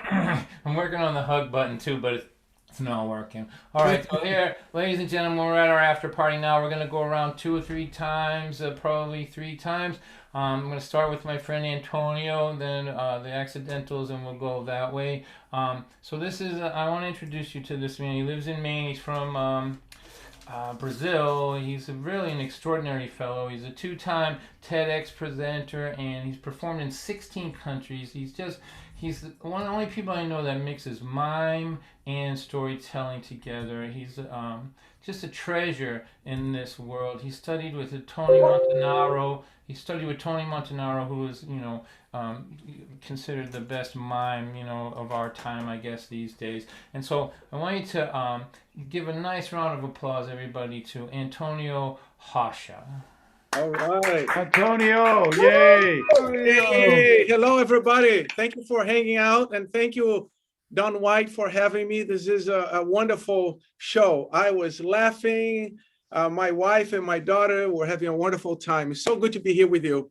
So I'm a mime and I'm a storyteller. Sometimes I just do the mime and I don't talk. Sometimes I do the storytelling with no mime. And most of the time I put them together. But here is a story about a mime that I did in 1987. So let's get to that time machine and go back to 1987 in Brazil. Oh, I was much younger. I had a bushy afro back then, and I was a performing arts student at one of the many federal universities in Brazil. And just picture this. It is 2 years after a 20-year dictatorship. Let me repeat that. 2 years after a 20-year dictatorship. So the country was celebrating, the arts were celebrating, we could vote for the very first time in 20 years. And it was so exciting. And so Brazil decides to throw the biggest party in Latin America. the first Latin American Festival of Arts and Culture. The first Latin American Festival of Arts and Culture. The entire region of Latin America, from Mexico all the way to Chile, descended upon the capital city of Brazil, Brasilia. And we students, we live 2 days by bus away. So I had to ride a bus for 2 days from the university where I was going on the coast to the hinterlands of Brazil, to the capital. And I was miming everywhere. And I had just finished this show at the university that's hosting this festival when a friend of mine said, Antonio, you gotta come with me. You gotta see this. You gotta see this. Come with me. And I'm like, okay, I'm coming. So I'm running. And I had just finished this show out in the hall, in a public hall with people standing around. And I have this white face. I still used to do the white face back then. And I had this white face. I had this big afro going boof, boof, boof. And I'm running. I'm like, my friend Luciano is telling me, I got to come and check this out. I got to come and check this out. So I'm running to see and check this out. And we get into this amphitheater, right? It's the university. And it's this 400-seat lecture hall. And there's a mob of 400 students who are attending the festival going, go home, go home, go home, go home, go home. I was like, go home, what does that mean? Looking down from the top, now I approached the entrance door on the top. I look down at the lecture area. There's this table, there's a board, and there's this elderly man who looked to be, in his 80s. He's sitting there, and there's a man standing next to him, and the media was between him and the mob. The entire Brazilian media is there. The likes of the New York Times and the LA Times and the Washington Post, they're all there taking pictures of the mob, taking pictures of this man. And I'm trying to get the story behind this, and I just figured it out through people telling me what's going on, that this man was from Chile, the elderly professor, and he had been handpicked by the military regime in Chile to come to the festival and give a lecture on the life of Chilean poet Pablo Neruda. Now, Pablo Neruda was a man for freedom, a man for human rights. And here's this professor who had been handpicked by one of the most ruthless dictators that have ever reigned on earth, Augusto Pinochet. And the students have said, we're not going to hear about Pablo Neruda, a man for freedom and human rights, from a professor who has been given the okay from a military regime to come to our freedom festival. Pretty much it was a freedom festival, And so they're going, looking at him and going, go home, go home, go home. And the man is staring at the mob. And all of a sudden, I'm staring at the mob myself. I had somehow gotten to the bottom of that lecture hall, and I'm staring at the mob. I'm looking at the elderly man sitting there. And this thing just grabbed me. This thing just grabbed me and told me to do something about this, that I should participate in this, that I should do a mime. And before I knew, I was asking the person who was in charge, the moderator, say, I'm a mime, as you can tell, and I'd like to do something for peace. And this man doesn't miss a beat. He turns to the mob, who's still going, go home, go home, go home, go home. And he goes, momento aqui, olha aqui. This performer would like to do a piece about peace. He would like to do a mime for peace. And 400 people, 800 eyes descend upon me. And the room was silent for the very first time since I had arrived. And they looked me up and down. The professor looks me up and down. The man standing next to him was his bodyguard, looks me up and down. The people from the Chilean embassy looks me up and down. The media looks me up and down. And the mob, after looking me up and down, goes, on the table, on the table, on the table. They wanted me to stand on the table and perform whatever I was going to do, which I had no idea what I was going to do. I had no idea what I was going to do. I don't know why I said I wanted to do something for peace when I had nothing planned. And now they wanted me to climb on the table this man is sitting. I was going to get arrested. I was going to disappear. You know, that's what people did in the dictatorship years. They'll just disappear with you. I'm like, I can't stand on the table. You know, my heart is beating. And they're like, on the table, on the table. I'm like, oh my goodness, what am I going to do? What am I going to do? You know, if I run, they're not going to let me leave the room. The door is this big. It's way up there. I said, there's no way I'm going to get through there. And if I get on the table, I'm going to get arrested. I looked at the professor, and the professor is looking at me, and I'm looking at him, and he didn't frown, and the chanting on the table, and all of a sudden it was this molasses sound. I think it was the panicking me. This molasses sound going, on the table, on the table. The whole world stopped. And when I looked at my feet, there was a table under them. Somehow I got on the table. Nobody came and knocked me down. And out of the blue, poof, I knew exactly what to do. I reached down and I grabbed a military grade rifle. It was a mine rifle. This is a mime performance. I'm improvising on the go here in 1987. I grabbed this military grade rifle and I put it against my shoulder and I spike up and I march across the table and I pass the professor and then I point the rifle at the mob. I point the rifle and they are staring at me like, what is this man doing pointing a rifle at us? And then I let out a scream that I'll just leave it for you to imagine it. I let out this primal scream and I squeezed that rifle to this size and this shape. And then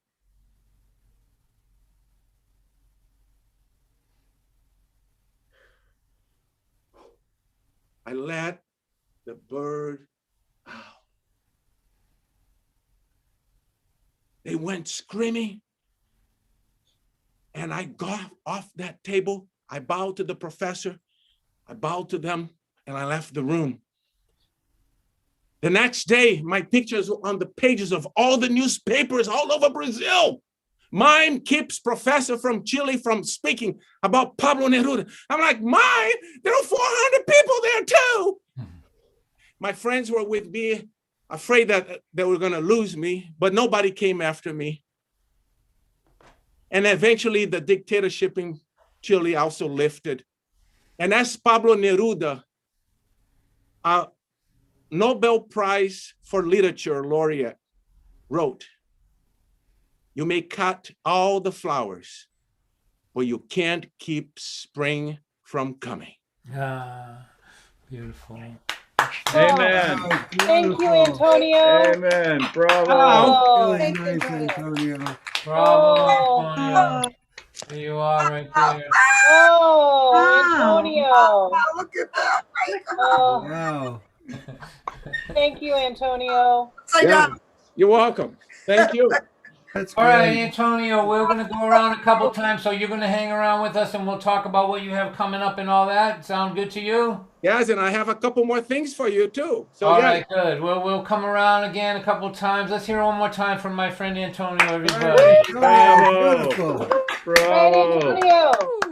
All right, so now I can't believe that this is just a stellar group here tonight. So a stellar group of artists here tonight. So coming to us from Michigan are the Accidentals. They are just the most wonderful band. It just like if you're, you know, before this thing happened with COVID, any festival that was in the world, they were going to be at it. That was they're just at that level, and they're just so wonderful. I'm so delighted that they're here, and they're here to let you know that tomorrow night they're going to be doing something online for my friend Kathy Sandsbamer and the Me and Thee Coffee House. So if you guys would be so kind as to play a tune, and then when it comes around the second time, we'll chat a little bit. Is that okay with you all? Sounds good. Absolutely. All right, so let's hear for the accidentals, everybody.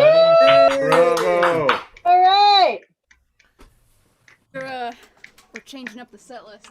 And thanks for that dance party. Too. Thanks for inviting us, but also that's like the most exercise I've gotten in like a week. So I'm feeling pretty fresh. Other than snow shoveling, yeah. Yeah. All right, here we go. This one's called Wildfire. It's out right now. We just put it out after recording it in our attic. So, here we go.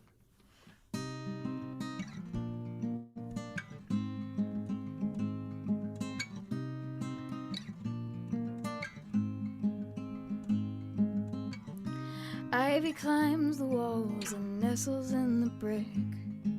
Sparrow builds a nest above the front door. The newest heartaches on the radio again. No one's listening anymore. On Independence Day, we were driving through the hills. We were on our way to Bozeman. Reds and blues of fireworks and backyards lit the sky. We were so much greener then. Who knew we were drunk on borrowed time, waiting on a wildfire? Who knew we were waiting on a wildfire? Who knew we were waiting on a wildfire?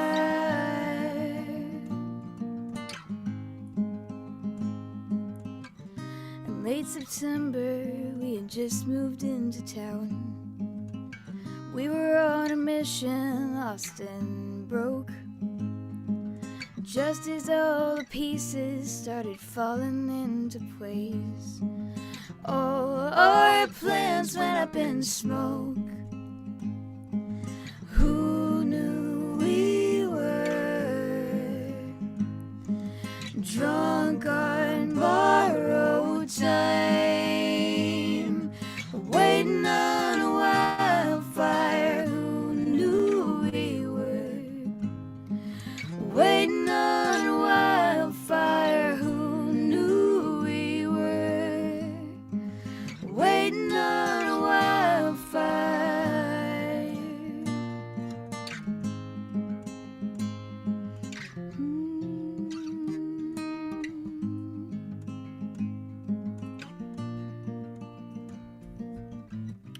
Ivy climbs the walls and nestles in the brick.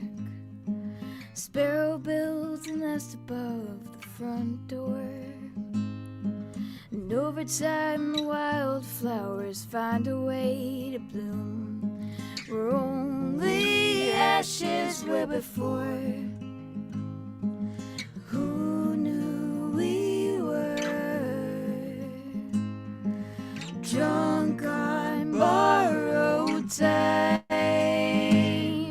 waiting on a wildfire? Who knew we were waiting on a wildfire? Who knew we were waiting on a wildfire? Who knew we were waiting on a wildfire?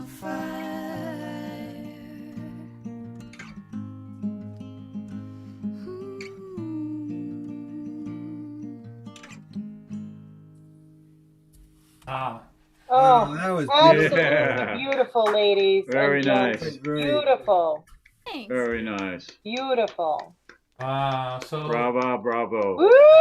all right, Yeah. so their information about tomorrow night is in the chat, and we'll talk about that. It's at the Me and Thee. I'm gonna recommend everybody to help to promote this show. It's gonna be fantastic over there, and the Me and Thee, of course, is legendary place around here, and a place that have place in my heart for that venue.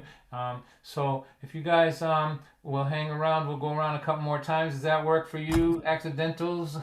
Yes. Okay, one more time for those guys. Let's ring now. Oh my God. Bravo. Here, let me do a quick one, and then we'll do another round. We'll try to get our poet back in at the end of this round and see what else is happening. This is just this one will be quick.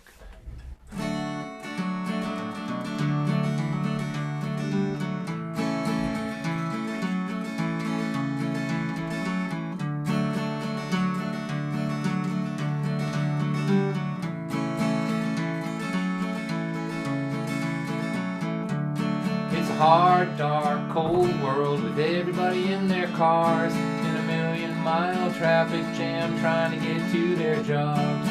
You there with your bright light, hiding in your little room with your guitar and your pencil, writing your secret tune. Go light, go light, go light the world on fire. This is your day, it's your time. Go light the world on fire. In the first part, if you learn what you love to do. In the middle part, if you do it a lot till it becomes a part of you. In the last part, you can give the world the best work of your life. And then you lay down with a big smile, tell this whole world good night. Go light, go light, go light the world on fire. This is your day, it's your time. Go light the world on fire. Hard, dark, cold world with everybody in their cars in a million-mile traffic jam trying to get to their jobs. We need you to come on down from your little room. Bring your bright light to the dark night. Play us your secret tune. Go light, go light, go light the world on fire. This is your day, it's your time. Go light the world on fire. Go light, go light, go light the world on fire. This is your day, it's your time. Go light the world on fire. Go light the world on fire. Go on and light the world on fire. Done. All right. All right, done. All right, so let's start Bravo. round number two. Round number two with Bravo. Antonio. Antonio, let's talk a little bit. You have a show coming up, buddy. Yes, I all have right, a show so- coming up with 3 other wonderful storytellers. We are a group called the TBD Storytellers, TBD.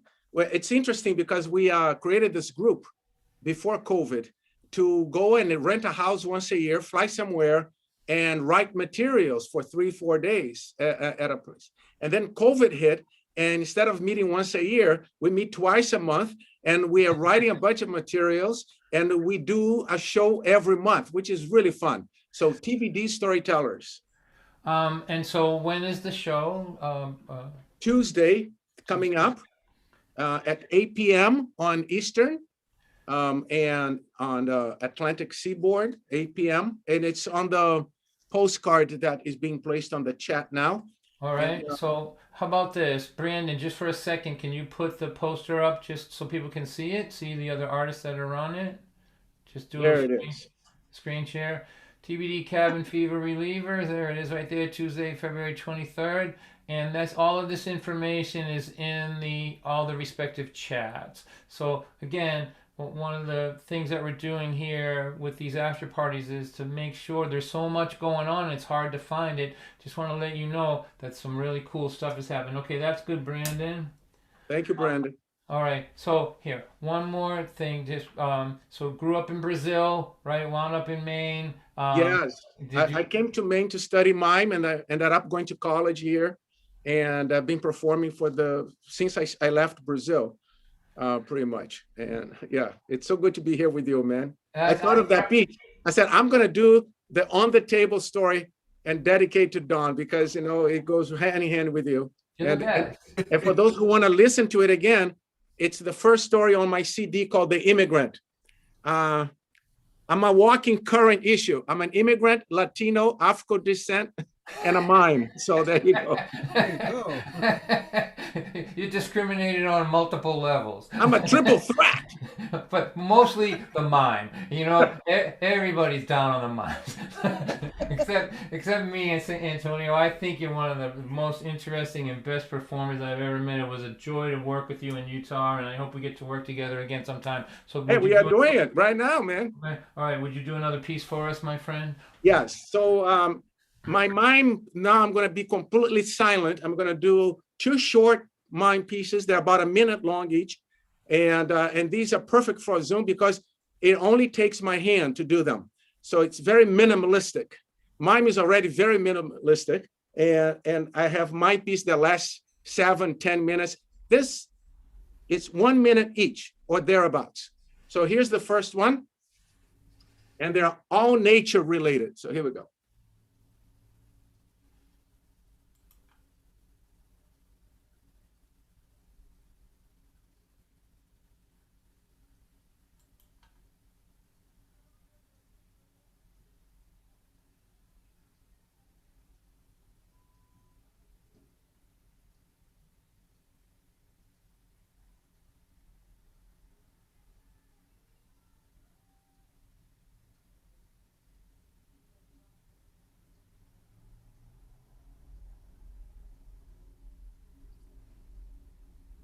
Number 2, same hands, different moves, different story, right?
Bravo.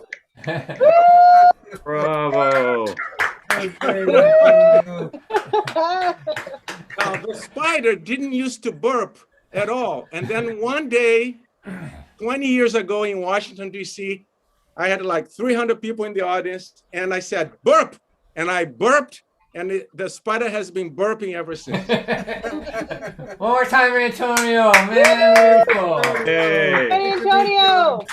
Hey, thank you. All right, we'll go around one more time. So now, accidentals, let's talk a little bit. So you guys are in Michigan, and all of you are, for the most part, are from there. Is that fair? Yes, indeed. And you're up. So you want to show us the mitten and show us where you are exactly up there? Yes. We got do a little point. Oh, this is backwards. Let's use this one. Okay. We are on the pinky. Yeah. Ah, very good. Good work, guys. Good work. Those of us, it's a Michigan thing. I don't know if you've never been there. You don't know what that was. It was like pantomime, really. Yeah, I know. I was gonna say our hands aren't as talented as Antonio's. We've had people look at us crazily on the road when I point to my hand, and they're like, "I asked you where you were from," and I'm like, "Yes." Here. Here. Yeah. You guys have a Patreon account, people. That's how you're interacting primarily with your fans these days. Is that fair, or is that right? Yeah. We've got a Patreon page. We've actually been recording a lot in our studio. We are recording an EP that's coming out pretty soon, so we're mostly playing songs off of that, and we've been doing a lot of co-writing recently with our friends. We've been writing with Kim Ritchie, which is how that last song came about, and we've been writing with Tom Paxton every Monday, so between all of that, we're staying busy during this time. And the Patreon, we've been a little more creative since we've been off the road. Usually we tour 200 days a year, and now that we're in one spot, we're starting a book club that we've been doing for almost a year with our patrons, and every other week we listen to an album and discuss it based off our patrons' favorite albums they suggest. It's a very nerdy club. We like to hang out on. We've hung out on Zoom quite a bit. Yeah, we've been doing D&D campaigns as well. We've been doing D&D campaigns. Yeah, so. lots of nerding out. Yep. You know, I went to a forum that you guys ran on this subject, and it was fascinating how hands-on you are with your fans. Like, of all the, I've been running a forum on Mondays for this, and what you guys are doing, I've tried to tell everybody, you know, the book club, the interacting, to staying connected to your fans, you know, even outside of you playing for them, right? That it was really fascinating. It was an excellent discussion group that day. Nice work on that, you guys. Thanks. All right, do you want to play another tune for us? Sure. Yeah. This is one that we wrote with Tom a couple weeks back, not too long ago. It's called Anyway.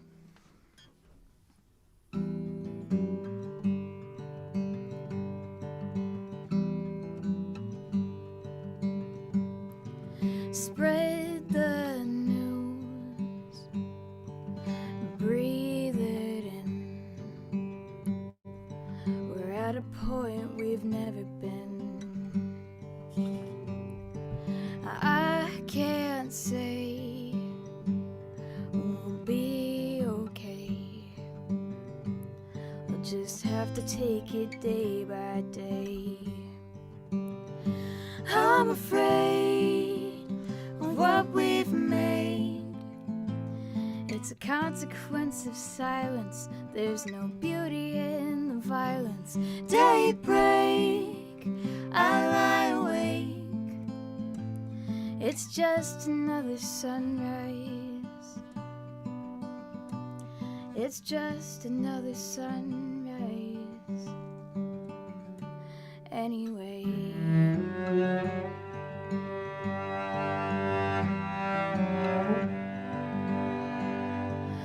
Open blinds, shuttered minds.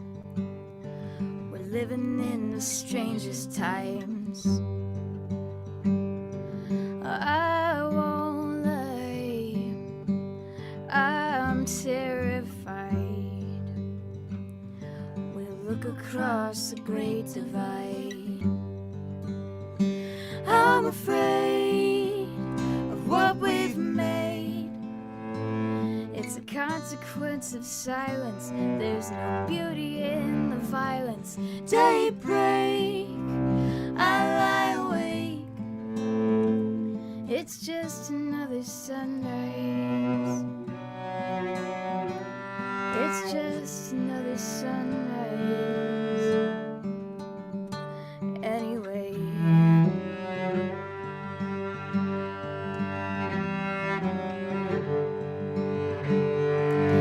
If I had just one more day, if I knew the words to say, I would do anything to change.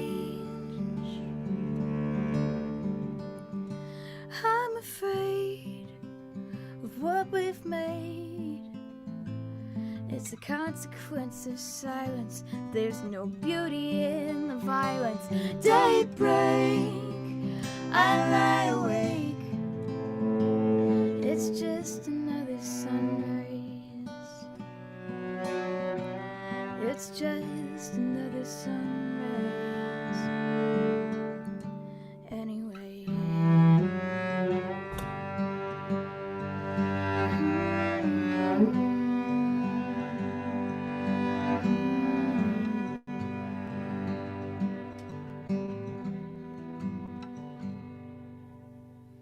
Oh man. That is Beautiful. so beautiful. Yeah. Wow.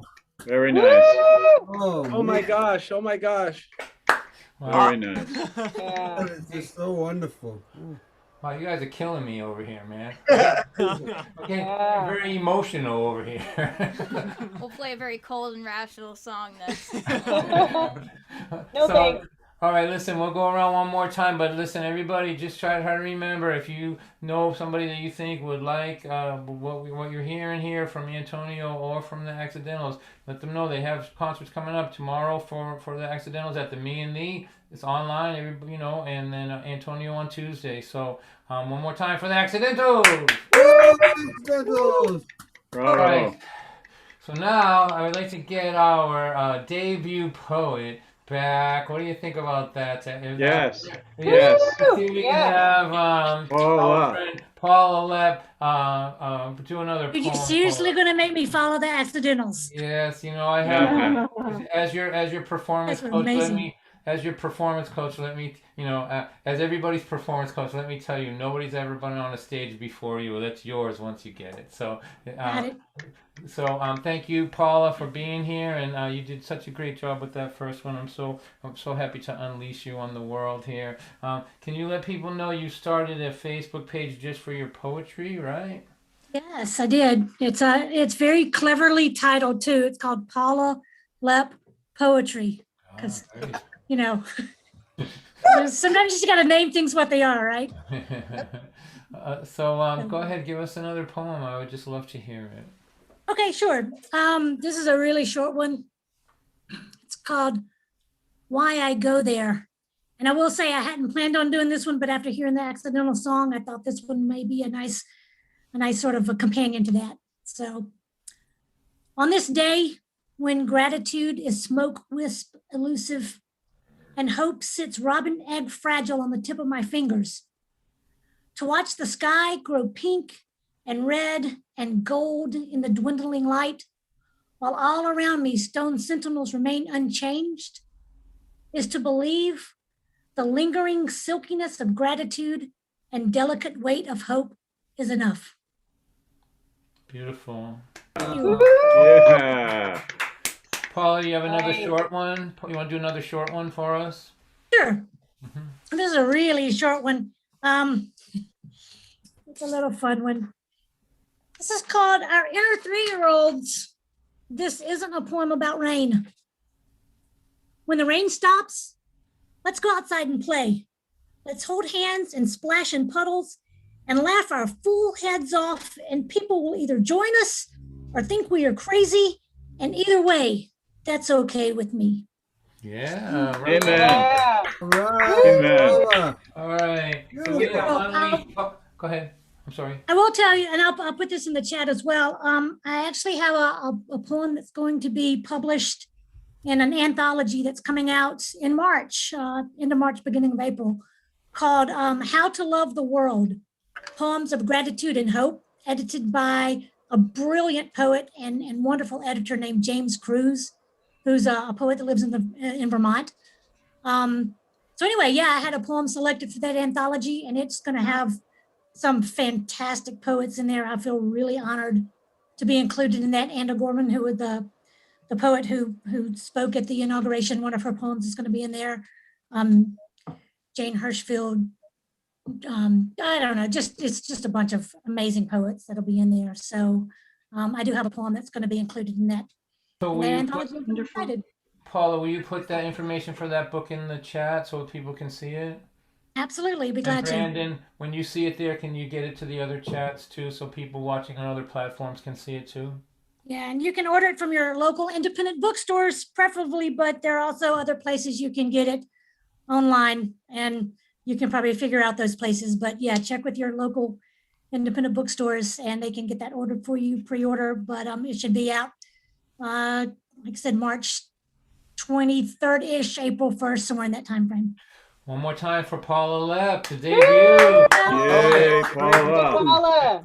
Oh, it's unleashed. All right, so now we like to get this thing wrapped up in the 9:30 zone. We don't know why. Nobody's driving home, but it just seems like that's a nice place to stop. So this is the lightning round. It doesn't mean that you have to do a 1-minute piece. it just means you have to, if you're a musician, you have to stay off of, let's see, we made a list, Inagata Davida, anything that in the 12-minute zone, like, the long version of Whippin' Post from the Allman Brothers, the Sad-Eyed Lady of the Lowlands, any song that takes up the whole side of an album, if you mind just saving that for another time. The Bob Dylan songs that go 12 minutes or something like that. But don't feel constrained, you know what I mean? Like a regular length of song is just fine. So Antonio, on your mark, get set, go, storyteller, go. All right. A long time ago, there was a small village surrounded by a great wall. A long time ago, when kids played outside all the time, there's none of this. Windows swang open. They didn't slide. Kids played outside all the time. The gate to this village was always open. And farmers would come in, the farmers with produce from the countryside. And travelers would come in and travelers would go through the gate. Lovely place, cobblestone alleyways everywhere and flower beds hanging from the window sills. You can just picture it. But one day the kids were outside playing when all of a sudden the ground started to shake. It was shaking and shaking and shaking with a rhythm. And all of a sudden, worried, all the kids with their parents went to the town square, to the village square. And one villager said, "Do not open the gate. Keep it shut. Keep it shut right now." Another came running and leaned a ladder against the wall and commenced to climb that wall, getting higher and higher and higher. And when he got to the very top and looked away from the village, what he saw coming, turning his face pale as a ghost. "A giant is coming! A giant is coming!" And when people heard the word giant, they grabbed the kids and they ran home as fast as they could. The kids could not even keep up with them. They were going, the little ones went flying like kites. They got home, they threw the kids inside, they were bouncing off the walls. No, they didn't do that. So they got the kids inside, they shut the doors, and for the very first time, nobody was outside. Everybody was inside, holding onto each other as the ground was going, kaboom, kaboom, kaboom, and the giant was coming, and the giant was coming. Some said this giant had wild hair like a storm. Others said his hair, his nose had long hair sticking out with boogers dangling from them. Others said this, his belly button was this big with 2 hairy spiders in there, and they would come out when he was taking a nap after lunch and go over to his lips and try to clean off his lips of the leftover crusty food that was left in there. Others said that his feet smelled like rotten fish, and he was coming. When all of a sudden, the gate opened up. Everybody heard it, those old hinges of the gate crying. Somebody had opened the gate, but it was not the giant. The giant was still coming, one gigantic step after another. But the gate was opening up, and people got to their windows. People who lived near the gate, they were looking through the windows, and that's when they saw who had opened the gate. "It's a boy, it's a boy." Others said, "It's a girl." You know, it was a kid for sure. And this kid looked at the giant coming and went, "Huh." And the giant was coming towards the kid, and now the kid started walking towards the giant, and the giant was coming, the kid was going, and the giant was coming, and the kid was going, and the giant was coming, and the kid was going. And as the kid was approaching that giant, the giant started to get smaller, smaller, smaller. And by the time the child got to where the giant stood, the giant was standing only this tall. No, the kid didn't step on the giant. No, the kid didn't kick the giant. Don't do that. You know what the kid did? Scoop him up. Yeah. Reach down. Woo! Look at you. Your feet do smell after all. Looks like you have a terrible cold. What's your name? My name? Fear is my name. And that's the end of that story. Nice. Oh, yeah. Good one. Nice. It goes hand in hand with the night, doesn't it? It goes hand. But I dropped something here, and now, Don, it's 2 seconds, just a second. Oh, yeah, go for it. It's. I just can't leave without. I just saw it there. Just a second. Just a second.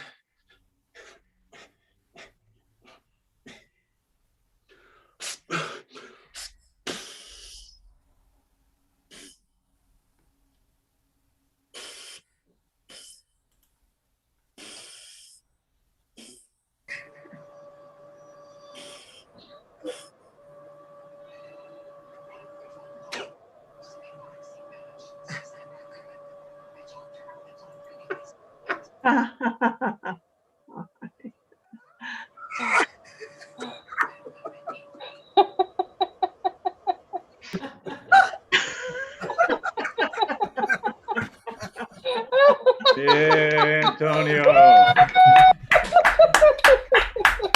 Oh my goodness. Bravo. Yeah. Bravo, Antonio. Bravo, Antonio. Thank you, Antonio. Thank you so Oh. much. It's so wonderful to be here. Oh, Isn't Dawn an amazing person? And you guys are amazing for coming. And my goodness, that band.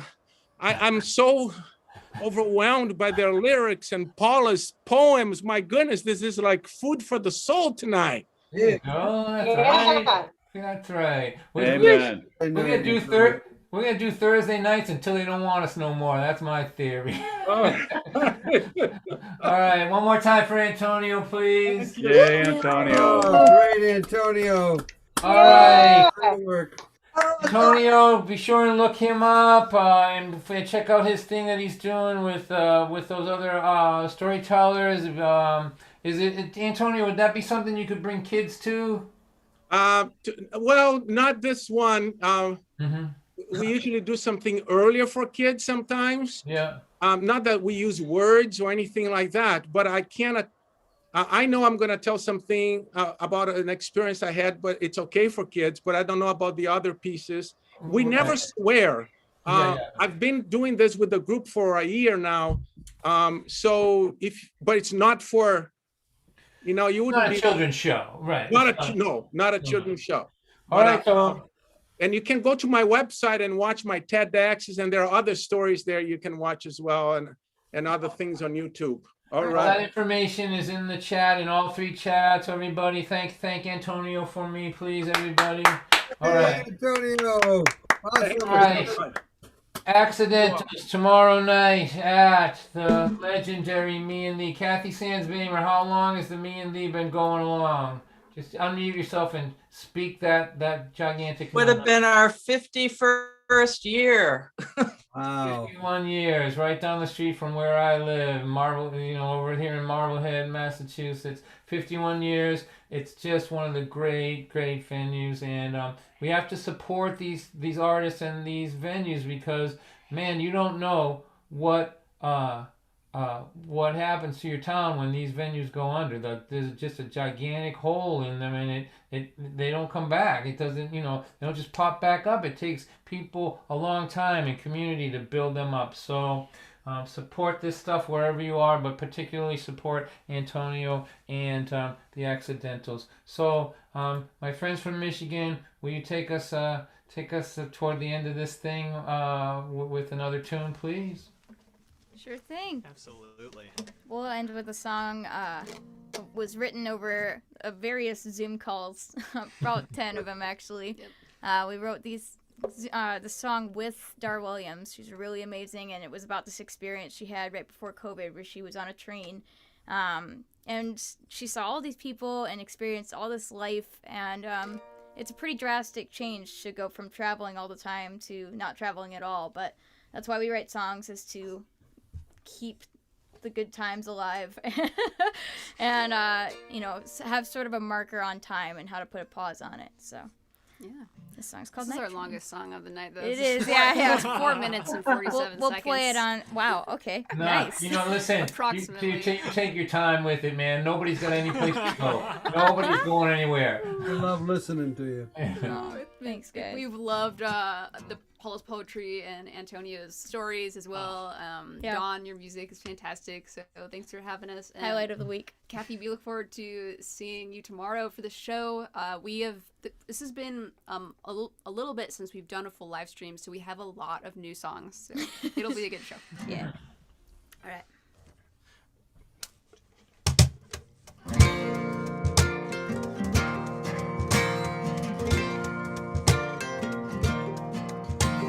The sun was a $50 coin in the November sky.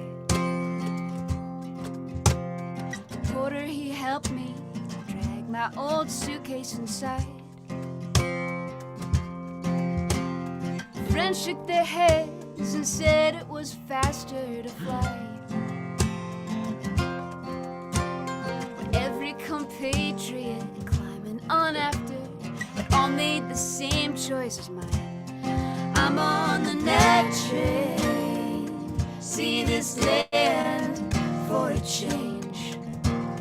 Gardens in the backyards, a farm out in the range. I'm taking my time, I'll stay on this line to the end of the track. Watch the sunrise, maybe 2 or 3 times before I come back.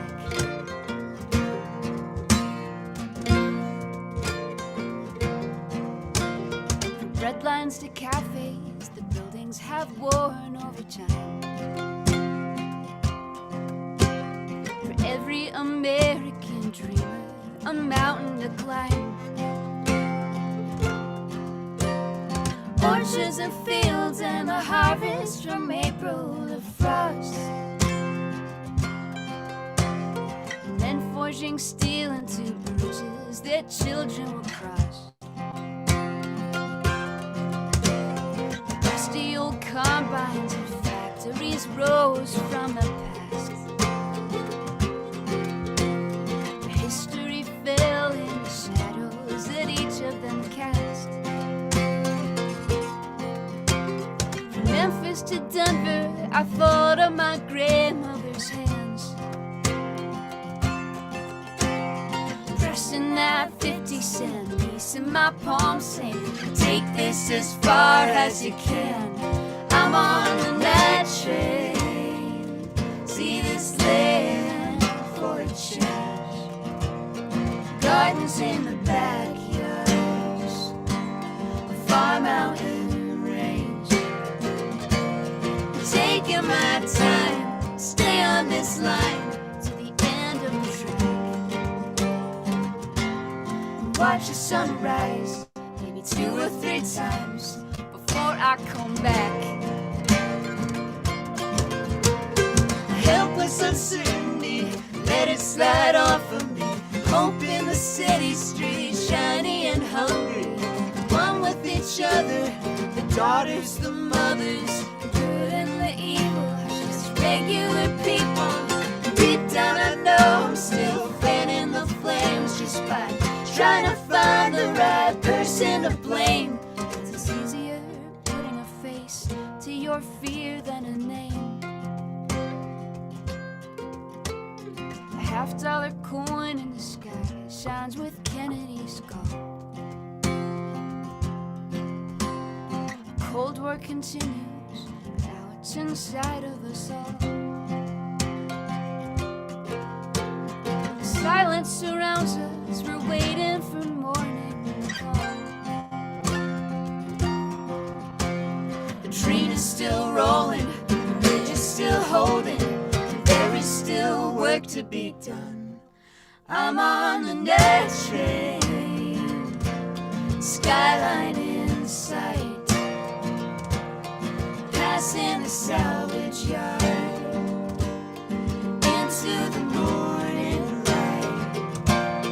Taking my time, this country of mine will get it on track.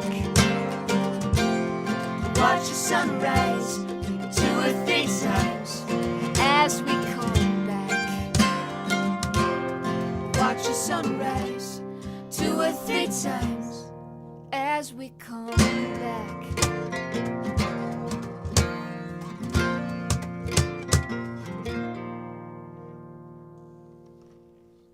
beautiful. Oh my Yeah. gosh. Nice Beautiful. words. Nice wordplay. All of them. You guys are awesome. Amazing. Unbelievable. Wow. What a night, Don. Make it awesome. Thank you. Nice harmony. Man, what a night. You Beautiful. know?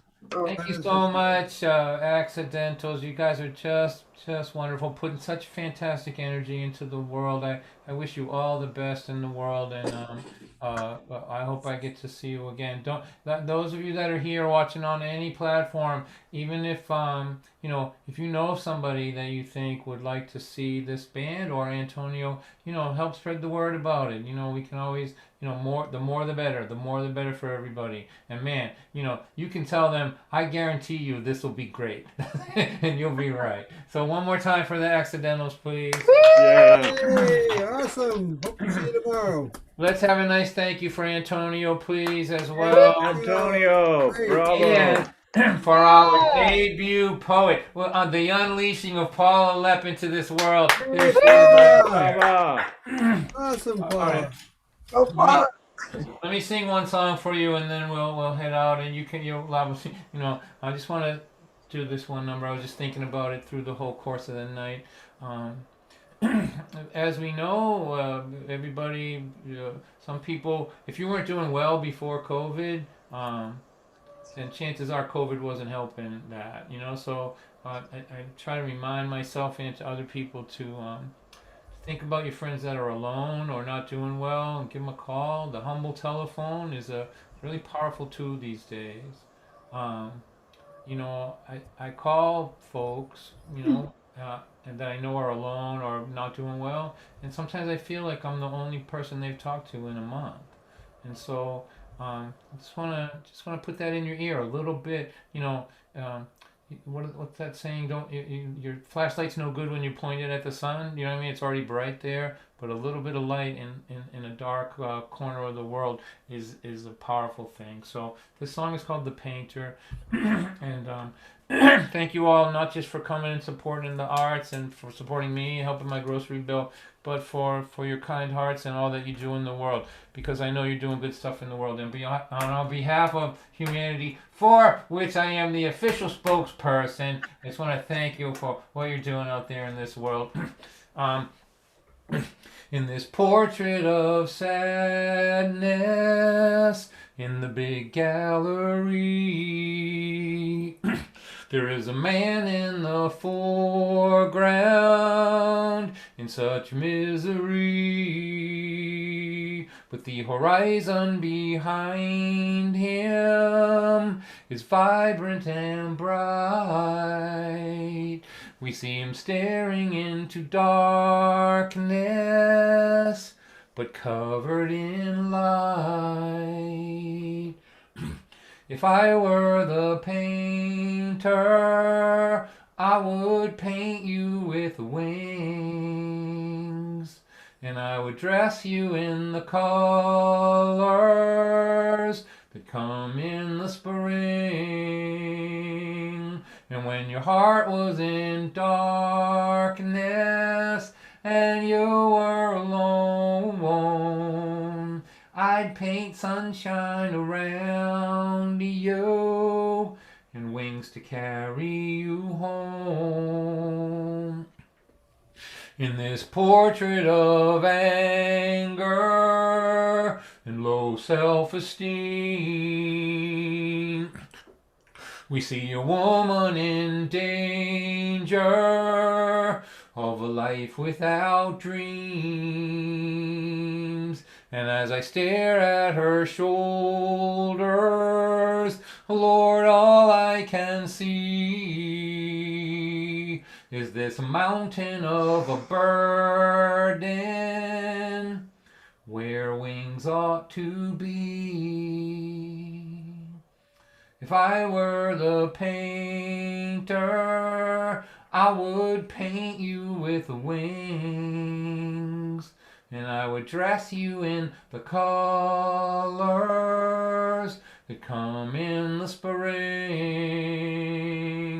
And when your heart was in darkness and you were alone, I would paint sunshine around you and wings to carry you home.